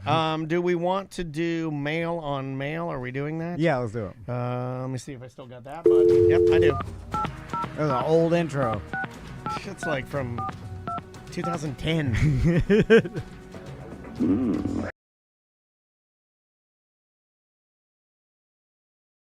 Matter girl or boy. When I hear that voice, I know it's feeding time. You know what's interesting? I started thinking about like how old that intro is, and then just us three podcasting together, and like Long time. how much longer could we do it, and then how much longer could all these independent shows go on? Not and as long as us. we'll release, like we'll get to a point where there'll be like people that have been doing like a show for like 50 years, right? Yes. And then even No if one's they ever done that. even if they Primarily news programs will do that. yeah, but not with the same people. So they'll get close. Like I want to say like a Larry King or some of those independent news station channels you have. Well, it was where like they're Carson. How long was Johnny Carson? I don't on the know. air Let with me his- see. Longest running I don't show. think that long. Let's say longest Because running when you have no boss and there's no ratings and stuff, and It's got to you're be a news program, completely I'm guessing. independent, you could just keep Meet on. the Press, 47 to right now. Then you've got Guiding Light was 37 to 09. Grand Ole Opry gets a nod, 25 to now. And they went radio first to TV, and they're still doing both. But that's just a name of a show with a bunch of different people. Sure. I'll tell you, like one show with the same person. Like Larry King. How long did Larry King do it? Let's see. I guess probably not even that long. It's like 30 years, maybe something like that. Larry King, he did 85 to 2010, so 25 years. Okay. And So radio before that, 78 to 94. So in like 10 or 15, 20 years from now, when, YouTube's been out since, when was YouTube popular? Like 2010? It started getting real popular? I think so, yeah. Like probably. maybe even a little before that, 2008. When does old Beast Games come out on Amazon? Isn't that coming out soon? What is that, Mr. Beast? Yeah, his full-time, or not full-time, his full-blown Amazon television show. I believe it's called Beast Games, and it should be out on. I've been seeing like the little teaser commercials, like on NFL shit. Why is he taking a step back to Netflix? Money. Isn't he like the new? But like, how much money do you need? Conventional money. Get Stop all giving the money. away $1 billion a day. But no, he gets all the money. Hoard So some like of it. the way he from what I understand, so he's getting his YouTube money on like, let's say, just spare me the details. Just go with my argument. YouTube. 10 different channels. So let's say it's 10 channels. He's got Beast Games. He's got Beast this, Beast that. Where he really gets his money, he's got like Beast Asia, Beast India, where he translates his videos. So all that money. right. So then you get all the money there. Then you go after that. There's Feastables, right? Candy. What do stupid little snot-nosed brats like? Give them the candy. Boom, you get that Walmart money. You get that money. Then you go to Amazon. That's you're big like, money too. Those feasible shit. Yeah. Then you go to Amazon because look, you already did streaming, you already did food, and then you go to Amazon and then you're like, give me that conventional TV money. Boom, and you get all that. So he's just getting it all. Just in time for the holidays, he's doing the Feastables thing with toys, and like it's some kind of like loot bag for toys. It's like you buy a box, and it's like, who knows what's in it? It's from Mr. Beast. It could be $1 billion. You know, like, That mystery box I did. Exactly. You steal my idea. Me and Mr. Beast, we like a good mystery box. Yeah. You You do. like a gift bag He's too. doing gift bags. He is. He's a beastie gift That's bags. what Dodo Businessmen do, by the way. They do a lot of mystery Hey, boxes. one out of two, it works. It's a 50-50, right? There's really no difference. I mean, you've had the guys. How long can you dance? You got Super Dave starting up the car. You've done all the Beast shit. You've locked the concrete. You and your cronies have done every fucking thing Mr. Beast has done, and you ain't got shit, right? I was there folding all the boxes. What do we got to show for it? locked in a Zero. mini dealership, personal favorite. Yeah, man. All right, let's do some voicemail. All right, let me find them. Let's go with this one right here. I thought this was a pretty interesting. I think this is a good one. Hey, Tom and Dan. I was wondering for both of you, what do you believe over, I guess, if 2009 is the start date, 15 years of podcasting, what do you two believe is your greatest point of contention, or where do you disagree the strongest in about what topic? Curious. It seems like you guys are very agreeable. You're always kind of backing each other up, defending each other from the listeners, or trying to pick on each other. But I was just wondering, is there anywhere you guys just strongly opposite sides of the aisle type thing? Love the show. Primarily, I would say primarily, for me, it's minority voters. I'm not on the, no, I don't know what to even, I don't know. It's Where cool are that we? guy took Tom's asking a question class. I don't 'cause know. that could have been one sentence. What is he saying? Do you know what he's saying while he's I don't know what you're No, doing. he's talking man. about stands. Sitting and standing. Yeah, Sorry. that was the first thing I thought of too. Yeah. Of all things, I don't know. How we Classic. wipe our ass is the where we draw the I line. don't know. But Do probably you want a real one or a joke one? I always want to go jokes. Yeah. The thing is with me and Daniel is that I think why it's worked for so long is because we are not really steadfast on many topics. We're like, we will not budge. We'll budge. Yeah. We love budging. I'm very budgy. Look how budgy I am. I'm the fudgiest budgiest. Yeah. Danny Budgie. Yeah, they call me Little Danny Budgie. No, but so we both really don't take hard stances on much.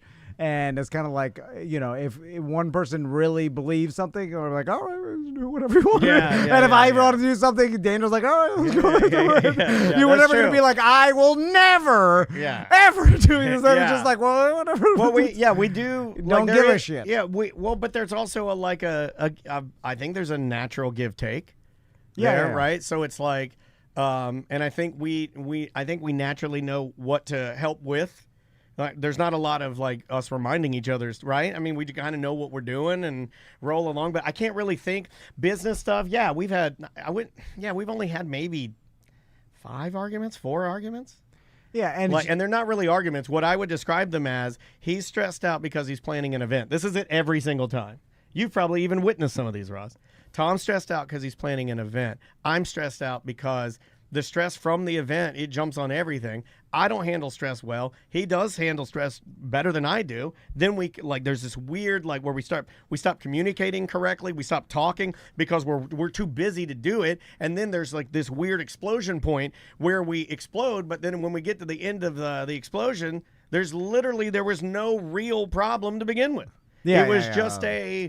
It was like a pressure release. It was just a pressure release. Yeah, it's like when it's all, and then it feels good, and then you just go back to doing it, and then you pressure it up again until you want to. And then I'm asking a YouTuber to kill Tom.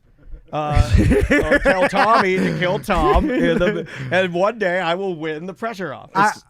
I will say something that I remember when Daniel emailed the mayor's office asking them to if they would recognize us for like a Tom and Dan day, and I remember telling Daniel, I'm like, that's stupid. You should have said that. I'm like, do you understand how embarrassing it is to ask the mayor to recognize? We're nothing. That's you shouldn't have done that. Like now people are gonna laugh at us in the mayor's office and be like, what the fuck? These these podnesters think they deserve, and then they did it. I was like, what? That was the day that government died for me. That was when I realized it was all a joke, a shim sham. Oh, here's a good one. And it turns out to be true. Here's a good real one. This is a funny one. Paloma Blue from our Twitch chat room says, I still remember the day that Tom came in after making Sam and Dan wait and accused them of wasting time. Dan shut the whole thing down. Well, that's a pressure release. That's 100%. A direct result with not respecting other people's time and then being selfish. Well, no. If you mix that, but you have to take both of those in there, right? Because we are who we are. But also in the same regard, you should be able to do that, and then we still function without me going, you know what?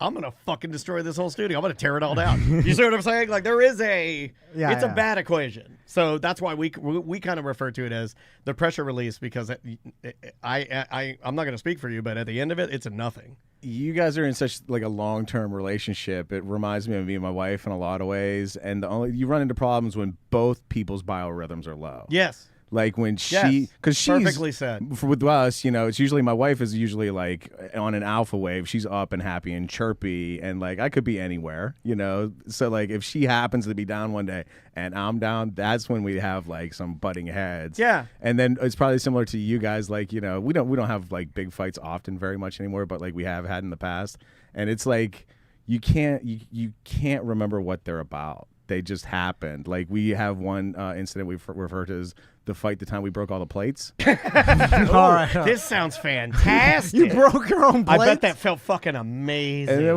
we were like, what was that about? No fucking clue. No fucking clue. We broke every cup, plate, and saucer we had in our house in a fight. No fucking clue what it was about at all. Like, were you breaking them over a each couple other's of Greek people? You're just smashing everything like cow, and I'll smash one. And she's like, oh yeah, motherfucker, take like a cow. We had this really nice set that my aunt had given me, which was like these kind of fancy plates that were like green and they looked like leaves. And whatever the fight was about, one of us was like, well, fuck you, and threw a plate. And then the other one was like, oh, fuck you, well, fuck you, and threw a plate. Dude, this and is then fantastic. We started double fisting plates. This is an old 80s movie divorcees fight. Overhanded teacups at the wall. Wow. I've always wanted to throw china at a wall. Yeah, I've never done that in my time. I've never broke. Awesome. It does, and I weaponized that. I think I've told you guys before. I have a fire pit out back now, and like if like for example, we just had a bunch of chip bowls, and I'm like, oh fuck these chip bowls. I went out back and like I stack them up, and if I feel like stressed about something, I'll go out back, I'll grab a chip bowl, chuck it right in the fire pit. You feel awesome. No, it's like a stress reliever. Yeah, it's great. Yeah. You need to start breaking some of your china, dog. Remember, I feel like in the 80s and 90s, there's a lot more of like breaking your beer bottles around than there is now. Like breaking the end off and then threatening somebody with it? Not that. That was more like Roadhouse. I'm just talking about, it's just like when you finish drinking a beer or whatever, just like you just smash it against the floor and move along. Cowboys do that. But nowadays, people are like, what the fuck? You littered. You know what I'm saying? In the 90s that was and 80s, a trope. That was a trope in movies. Like if you had a bully in let's take Stranger Things. If you had a bully and he was leaning up against a car and he's drinking a cold long neck, right? Yeah. And he wants to go inside the hot dog stand and hit on the girl, he'll slam the beer and he'll and then he'll walk in there like, I'm gonna fucking, I'm gonna fuck shit up. It's the most dickhead way to finish your beer. It was to slam it on the public floor. Let's Melissa's been leaning on us. Sam, when she was here, is leaning on us to do this. Let's start our own challenges. We're going to do the Tom and Dan dickhead beer bottle challenge, where you have to drink a beer and then slam it on the ground and then walk away like a dickhead. And see if we can get people doing it online. We'll do it at the West End. And then Paul will slam me on my head. That'd be a good fight. Do you think Paul would fight you at the West End? Oh, yeah. He'll slam me right on my head. Yeah. Although non-drinking Paul is way more calm. Yeah, he is very calm. Paul is a bar owner. He would snap his finger for a bouncer. Let's do another historian, because he does good ones, and these are good questions. Hey, Tom and Dan. This question is for Dan. Dan, I had a request for you to tell the Russian soldier story, because I've only heard fragments of it, and even in the earliest episodes that I have access to, you talk about the story as if it's a story you've told 100 times, but I've never gotten to hear the full thing, and if it's okay with you, I was kind of interested in hearing about the time you dressed up as a Russian soldier and caught some woman at some comedy club. It wasn't a comedy club. It was the show, guys. It was downtown Orlando. It was. I kind of sound like a Russian soldier. I was dressed as you've never heard this story? Have you heard this, Ross? Was it Halloween? Yeah. Ross knows the story. So the girl I was dating at the time, it was just a horrible cheating whore. Come on. And why did he do that? You know what? She made a fine mom to Macy now. You know what? I appreciate that. I appreciate you being here to balance that out. It's the greatest thing you've ever said. And so, no, this person was kind of like two-timing, right? Like seeing me and seeing somebody else, but like not making it clear with me. Well, I'm a spicy meatball, so I don't take things like that, like, oh, what the fuck, or no big deal. I'm more of let's dress up like a Russian soldier and head down to the party she's at and catch her in the act. I'm more of that kind of guy. I'm more of your basic psycho Russian. I'm more of your basic 5'2", 160 pounds, catch you in the act Russian soldier import. That's what I am. So that's called cheating Red Dawn. Yeah. So I go to they're calling me the Little Lord of War. That is a wonderful title. So I had people give me stuff all the time, especially at the radio station. You would always get like people that would be like, "Oh, I heard you talk that you collect hats," or "I heard you talk you collect costumes." And I did have a hat collection at the time of all these different hats from different countries and stuff. But my interest changed, so I have a tendency to take things I have and then just punt them all in the trash. Oh yeah. I've seen that and move on. It's a fresh start. So I had a Russian.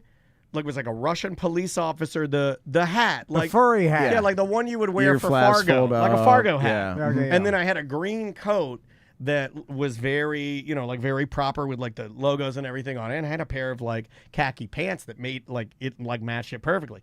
So I was like, I'm gonna go down there and catch this bitch in the act, because I think I wanted to hang out with her on Halloween, and I'd been bugging her about it. She's like, no, I think I'm just gonna stay home, take it easy. I got my kid and everything. But then I heard it from other people that knew her that she was going with this dude down to probably something you were hosting, Tom.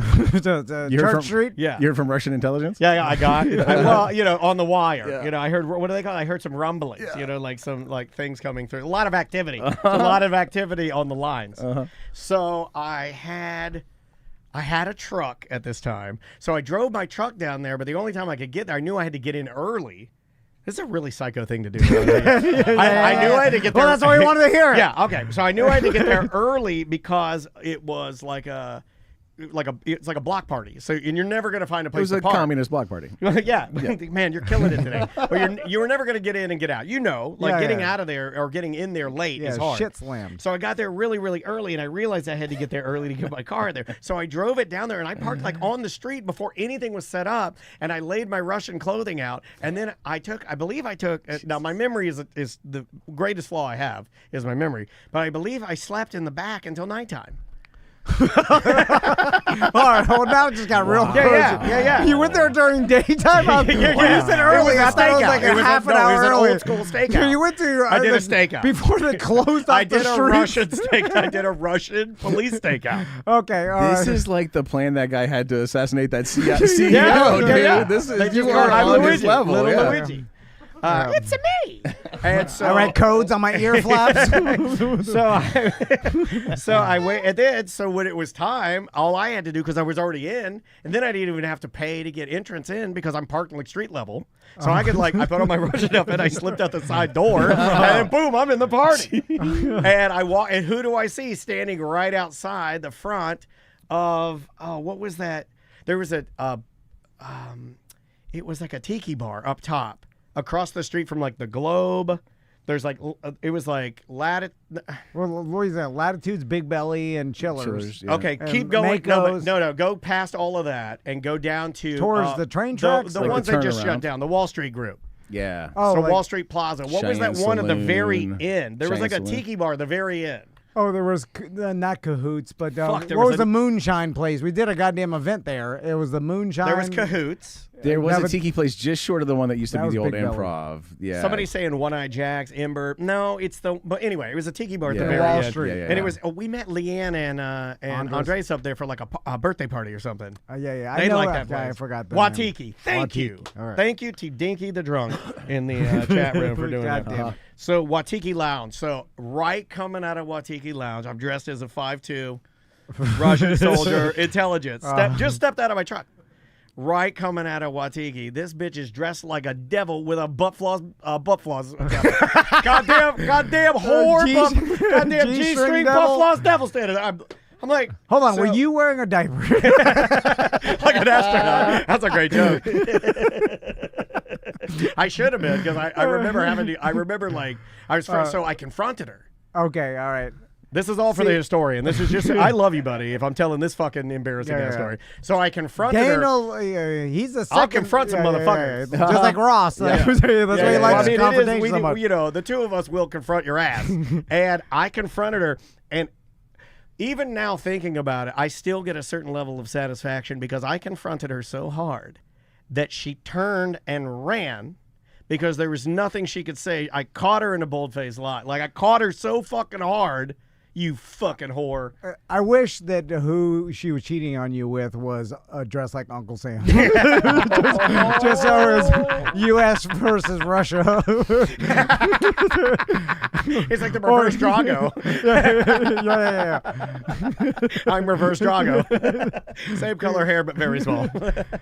But yes, and then yeah, that was literally the beginning of the end. That was sad. That broke my heart. Because I'd had somebody like fucking straight up lying to me, saying that, no, but I knew better. It's almost like I'm the type of person, I got to see it with my own eyes, and I got to light that fuse and end it, or, like fuck it all up, and that was a good one. Well, she learned, don't fuck with Russia in the winter. Yeah, exactly, man. We'll come. We're better in the winter. We're better equipped. I'm- Some would say, no us, no end of the war in World War II, right? See, I get so awkward catching someone doing something or lying. Tom, or it feels so good. It It's feels horrible it's to me. mind cum. It's a mind orgasm. Like it's because it's validation for you knowing that person like was fucking shaming, like fucking lying to you, Right, man. but put yourself in Tom's shoes. Tom would just rather not know. Tom would rather not know. Not knowing Yeah. is the best thing in the It's world. the same as it not happening. I mean, Yeah. Melissa's like, why did you dress up though? Not necessary. No, it was a Halloween party. It was necessary. I was on a fucking mission, Melissa. This is why women, maybe that guy's got it right. Maybe women shouldn't be on the front lines. We need strong people that are ready to get The crazy with a diaper, a pee-pee diaper. Yeah, we Shows- need some Russian diaper police out here. All right, let's play another All voicemail. right, let's try that. Let's try. That was very embarrassing. That took a lot out of me to tell. This is a good one right here. Yo, BD, I'm Neil here. Just getting to work, and I had to tell you all this, and it's going to be like a segment maybe of like, when have you seen the double bird being flipped? Because I was just driving, I didn't even know what was going on. Maybe the person was just riding too close to them. But the person behind me, somebody got over behind me and gave the patented delicious double bird to the truck. It was like a truck and a little tiny car. I love it. So I'm a double bird guy. I mean, does that surprise any of you after the story I just told? I just told you a story, and I probably shouldn't say that. I should have just told the story, but like, how many birds do I get for any bird? Hey, if Daniel could do triple bird, he'd do it. I am doing triple. I'm doing it right now. You just can't get Thank you, Dr. Powers, for my triple bird. So the double bird is, it seems unnecessary. I feel The like your single, son. I feel like your son Tommy would love the double bird. he Have you does love a bird. Have you discussed the double bird with Tommy? Yeah, he does. They both love giving the middle finger, Yeah. which I'm like, stop doing that. Yeah, Maisie will never Trashy. do it. Yeah, Maisie will never do it. Did you see what your sons wrote in the bathroom? One of them. Oh, they wrote that? What your boy wrote on the wall. Yeah, I saw that, but I didn't think they wrote it. 100%. I thought some other goddamn dirty comedian. No, Maisie saw Tommy do it and then told on him to me. So describe what he wrote. He wrote, "I like shit." More importantly, why are the Vans boys taking Maisie in the bathroom? That's more We're concerning. doing Well, a it's on the show, side they're of the doing a wall. podcast now. We're going to pass it on. I mean, I'm guaranteed Maisie and Max all day long. With Tommy as producer, it could run. It would fucking work. I saw that written, Yeah. and he also He has good handwriting, too, better than yours. No, but he wrote he's got a horrible handwriting. Look at where he wrote, "I like shit." That doesn't mean it's not better than yours. Look at where he wrote, "I like shit." That's perfect handwriting. Maybe his signature is rough. He wrote his name so big. I was like, this is weird. I thought he would like, be a little more subtle. My wife said Tommy was very proud, and he showed it to me. He said he wanted his name way bigger if there was a spot. we always have great conversations with Tommy. I think he's hilarious. I'm kind of proud that he did that. I'm very proud because of him. Normally he doesn't. He wants to be a speck of dust. He and went doesn't for it. whatever. So the fact that I'm like, it's got a little. He went for it, and he enjoyed it. It's got a little shit in him. Yeah. This is a single finger, but I wave it around a bit. I'm driving. A guy came out of a gas station to turn left, to get into a left-hand turn lane. But in doing so, he blocked the straight travel lane that I was in.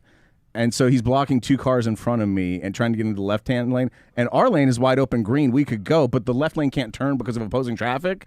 So we waited through two fucking lights until the guy ahead of this guy could make a left and let him get into the left lane and let us go. And at the point that happened, he took so much time about it that the two cars in front of me also kind of delayed a little bit and slowed just enough so that he managed to make his left turn. They managed to get through the intersection, and I was stuck at the fucking line with the red light for the third red light in a row. And I went, fuck you, fuck you, fuck you, but especially fuck you. I flipped off the whole fucking intersection. So it's a single-purpose bird used 5 times. I like that. Yeah. I actually might incorporate that. I might actually drop my double bird and go to a single bird. It's almost like I'm looking at it like a drummer, like bass drum pedals. There are some drummers that can use a single pedal and do just as much double pedal stuff because they know how to do it. You're just John Bonham. Yeah. You're just John Bonham. Thank you, Dan. I have never flicked someone the bird in my entire life. Yeah. You And are I think missing out on so much. Can I tell? No, okay, I get nothing out of it. Can I tell you something that is driving my wife crazy, especially after last night when she tried to come over here and play pinball in the middle of the night? Yeah. The fact that you have not played the pinball machine one time is driving my wife. It is driving Andrea insane. I got work to do. Andrea goes, does he not even want to? He doesn't even want a little light of joy to go through his eyes. No. Every time there's always something to do. You're driving her mad. I gotta sign these cards. I gotta do this shit. I gotta run. What if he touches it and plays it and he's way better at it than us? I would be mad. No, Would you be mad? I would be mad. I would be a little bit I mad. would be upset. I would be a little insulted. Here's a driving thing I never talked Andrea's about. screaming in the chat room, take a fucking break, she said. And play the goddamn pinball machine. You own the business, she said. Yeah, but I get nothing out of it. If my sons. I know. Hey, ask were her in the like, chat room if she still got that devil costume. my wiring's fucked up. Do you want another one, buddy? Let me ask you this. Yeah, please. So at My wiring's fucked. at stoplights, I look at my phone. And I have no problem with that. And then now I've learned to hold my phone up to almost light level so I can see the light in my peripheral you can vision. put it on your mirror. And just, Interesting. Because I don't want to be caught, especially if I'm first in line. That's one of the most irresponsible things I've ever heard. Now, there's been some times that all of a sudden I get the honk and I look up and the car's far as shit in front of me and I'm like, oh shit. I like to act mad at them too. I'm like, whoa! No, I fucked up. Wow! And then I put my hands out. I'm like, oh, sorry. I was fucked up. I used to work with somebody that did the wall. Every time they got caught for something they were doing wrong, they'd get mad at you. Yeah. I like that. good move. It works. Oh yeah. So, but I do try to actually look at the light so I don't get caught that way. So anyway, I'm doing that again. I'm looking at my emails or scrolling or whatever. And then all of a sudden I hear a honk. And I'm like, oh, shit, I didn't get it. I hear a honk. And it's still red. And then it turns green. Oh, that's dangerous. You're going to pull out one day. I got the pre-honk because the person behind me saw me looking at my phone and then saw the other lights change and then gave me a little like to remind me that, hey, it's going to change. I don't want to be inconvenienced by even a second. Yeah. And I was like, fuck you. You can't do a pre-honk. Yeah. You got to be careful, though, dude. Pre-honk is dangerous. You got to be careful. People are nuts. This lady out right in front of Peter's Kitchen out here or Shanglu Gardens or whatever. Read that story, too, if you want a Bananas Orlando Asian food story. There's two warring Asian food. They're stealing each other's identities, these two restaurants. We're going to get Brendan to tell us about it. Oh, yeah. Yeah, it's crazy. But a lady out here, the guy, she was just like tailgating him, and he got out of his car and was like, hey, please don't do that. She just stepped out and shot him dead. Boom. Yeah, if you start getting out of your car and you start approaching people's cars, like, I just a lot shoot of people through my back window. Yeah, a lot of people have guns. They don't know what the fuck they're doing. They just start shooting because they're like, I was scared. I mean, that's what I would do. I shoot in every direction like a clock. Yeah. So, but I'm saying the pre-honk is bullshit. Yeah, that is bullshit. You can't give people the pre-honk. One time I saw at like an intersection with like a turning arrow, the green arrows turned right, and one guy didn't start to turn for the arrow, so the guy behind him gave a honk. But a lady in a straight lane thought it was for her, and she must have been on her phone and just heard the honk and didn't even look up, and she gassed it and drove right into the opposing turning lane coming. She just like drove right into it, and they fucking creamed her. The people do. There's a light by my house that it's a stop on red. It's not no turn on red sign. It's a stop on red, which means you just have to stop if the light's red, and then you can go. Sure. You're right. That's the law. But people get confused and they think it's no turn on red, so they'll stop and then they'll just sit there, even though you can go. And you'll never honk. You're not gonna honk. Oh no, I'll never do it. But there was one time that there was me, a car in front of me, and then a car in front of them, and that person stopped and then didn't go, and the car in front of me was like, I've done that before. He did the depending on the mood I'm in. I have held my horn down until my horn, the Doppler effect, changed the sound of my horn. I've held it down until my battery started degrading. Like my it was like,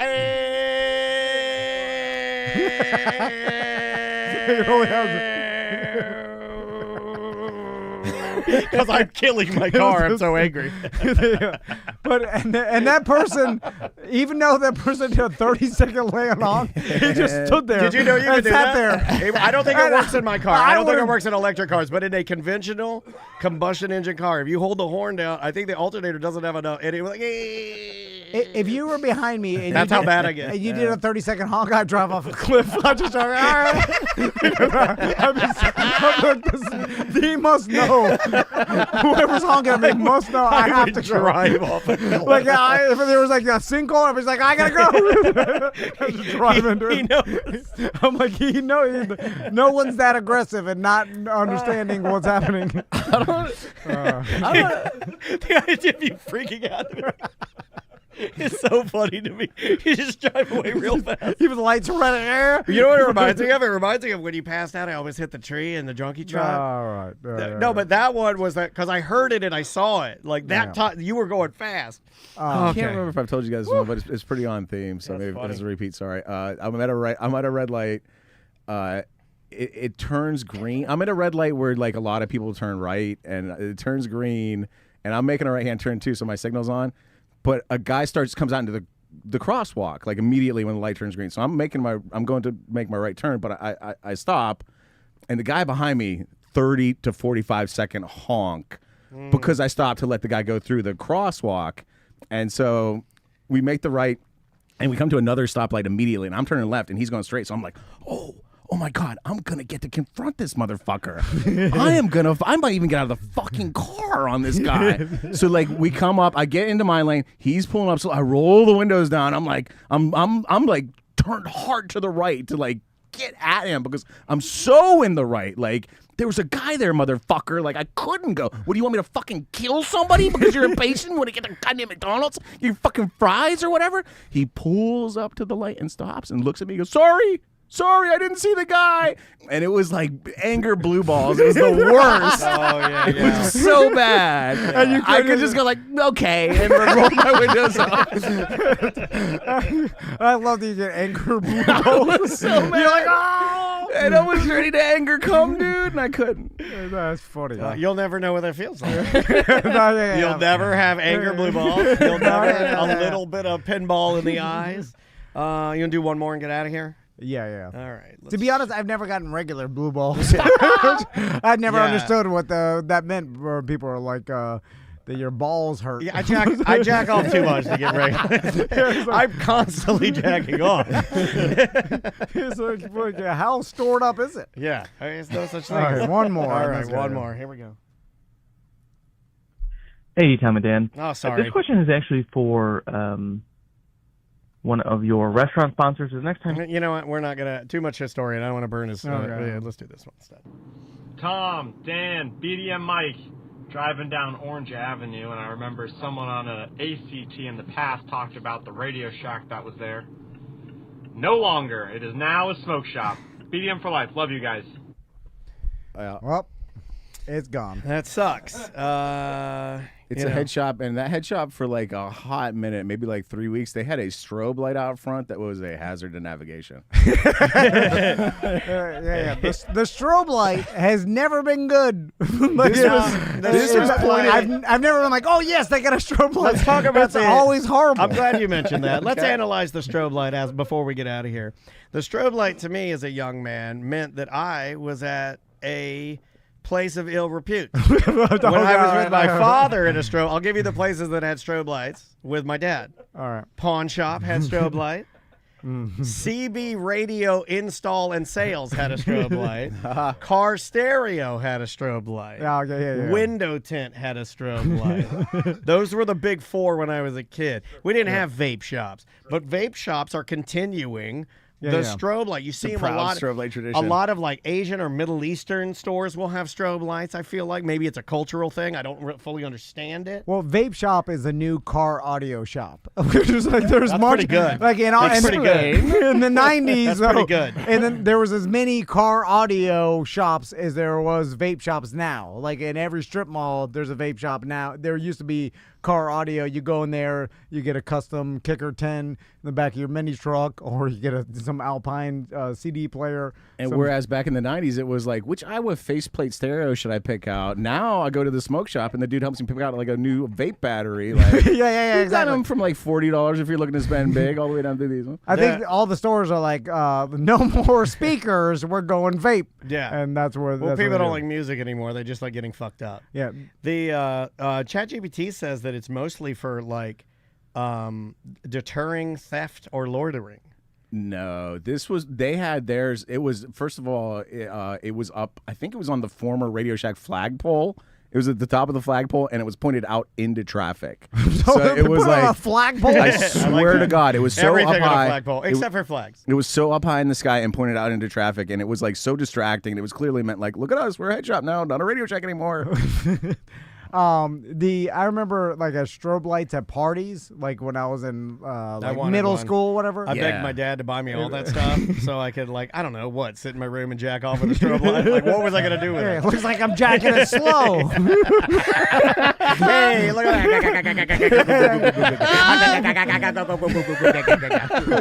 And then if I talk into this fan, I'm Darth Vader jacking it slow.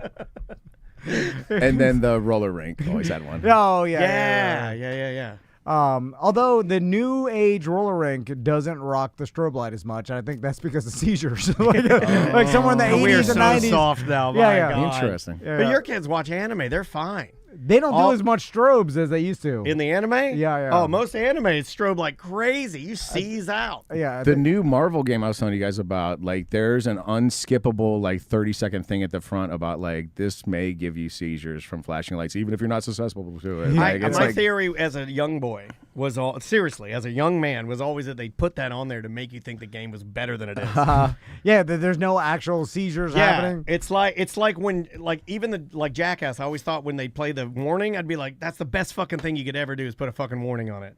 Yeah, Because yeah, I feel like it's like, it makes it. no matter what, naughty. this is dangerous. Yeah. But there are like certain flashing comment. Even then, they can just make your brain, because there's the one Pokemon episode. It was making even kids that weren't. There was a day that they, like the original day that they ran it, it was like an epidemic or In something. Japan, right? yeah, I think, and then they pulled that one. Do you know that story? Yeah, when the kids were like getting seizures and like people would get seizures and epileptic people, like that would trigger it or whatever. I have no idea what you just said.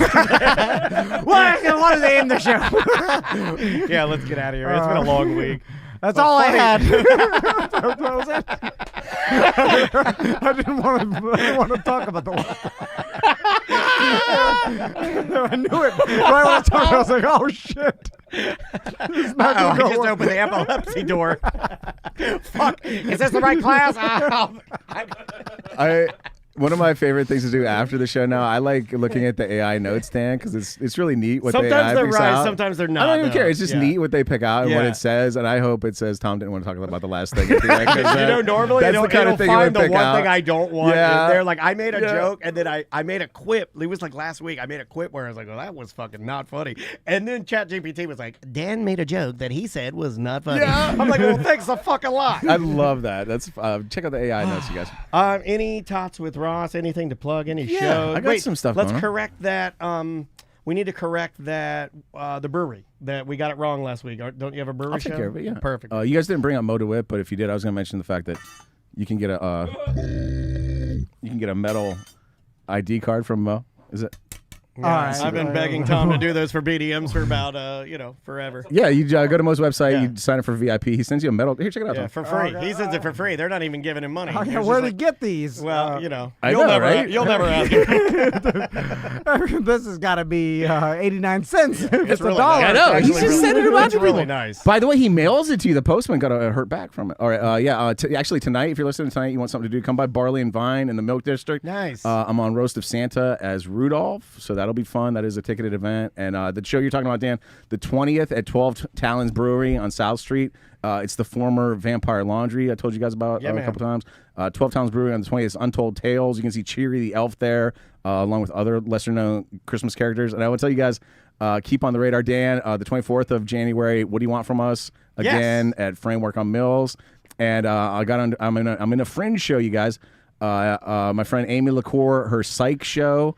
On the 11th of January. It's a show. She's a registered therapist, and so she brings comics in, and you do like 5-10 minute set, and then she therapizes you based on your set on stage really? in front of people. I like that. We need to get her in on the show because Yeah. I've been wanting to do a segment where we do. I'm going to therapy, but I don't want to pay for it.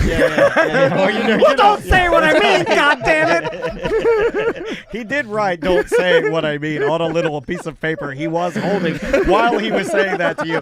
So it is a little disrespectful. Sure, I'm sorry. Especially when we wanted to plug your Friend show. That's my bad. Yeah, I'll hook that up with Amy. And yeah, come see that Fringe show on the 11th of January. Dude, you're working. Oh, dude, I've been super Very busy cool. lately. And Exciting. then Pyro Spot, dude, come on. It's going to be busy. And your kid needs a job, right? Yeah, my We'll kid put that needs a out there. job. Come see me in Longwood. If probably you listen to this a couple weeks later, we'll be set up for Power Spot right after Christmas. Awesome. Man, a lot of laughs today. What else do we need to plug?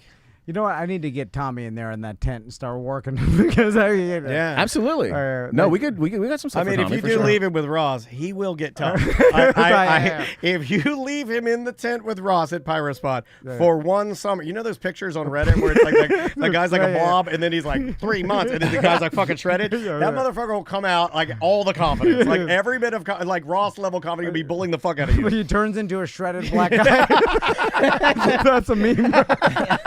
You're like, what? Wow. I'm hugging him. Anyway, all right. Thanks for listening, y'all. We will see you, Monday? On Monday's BDM show.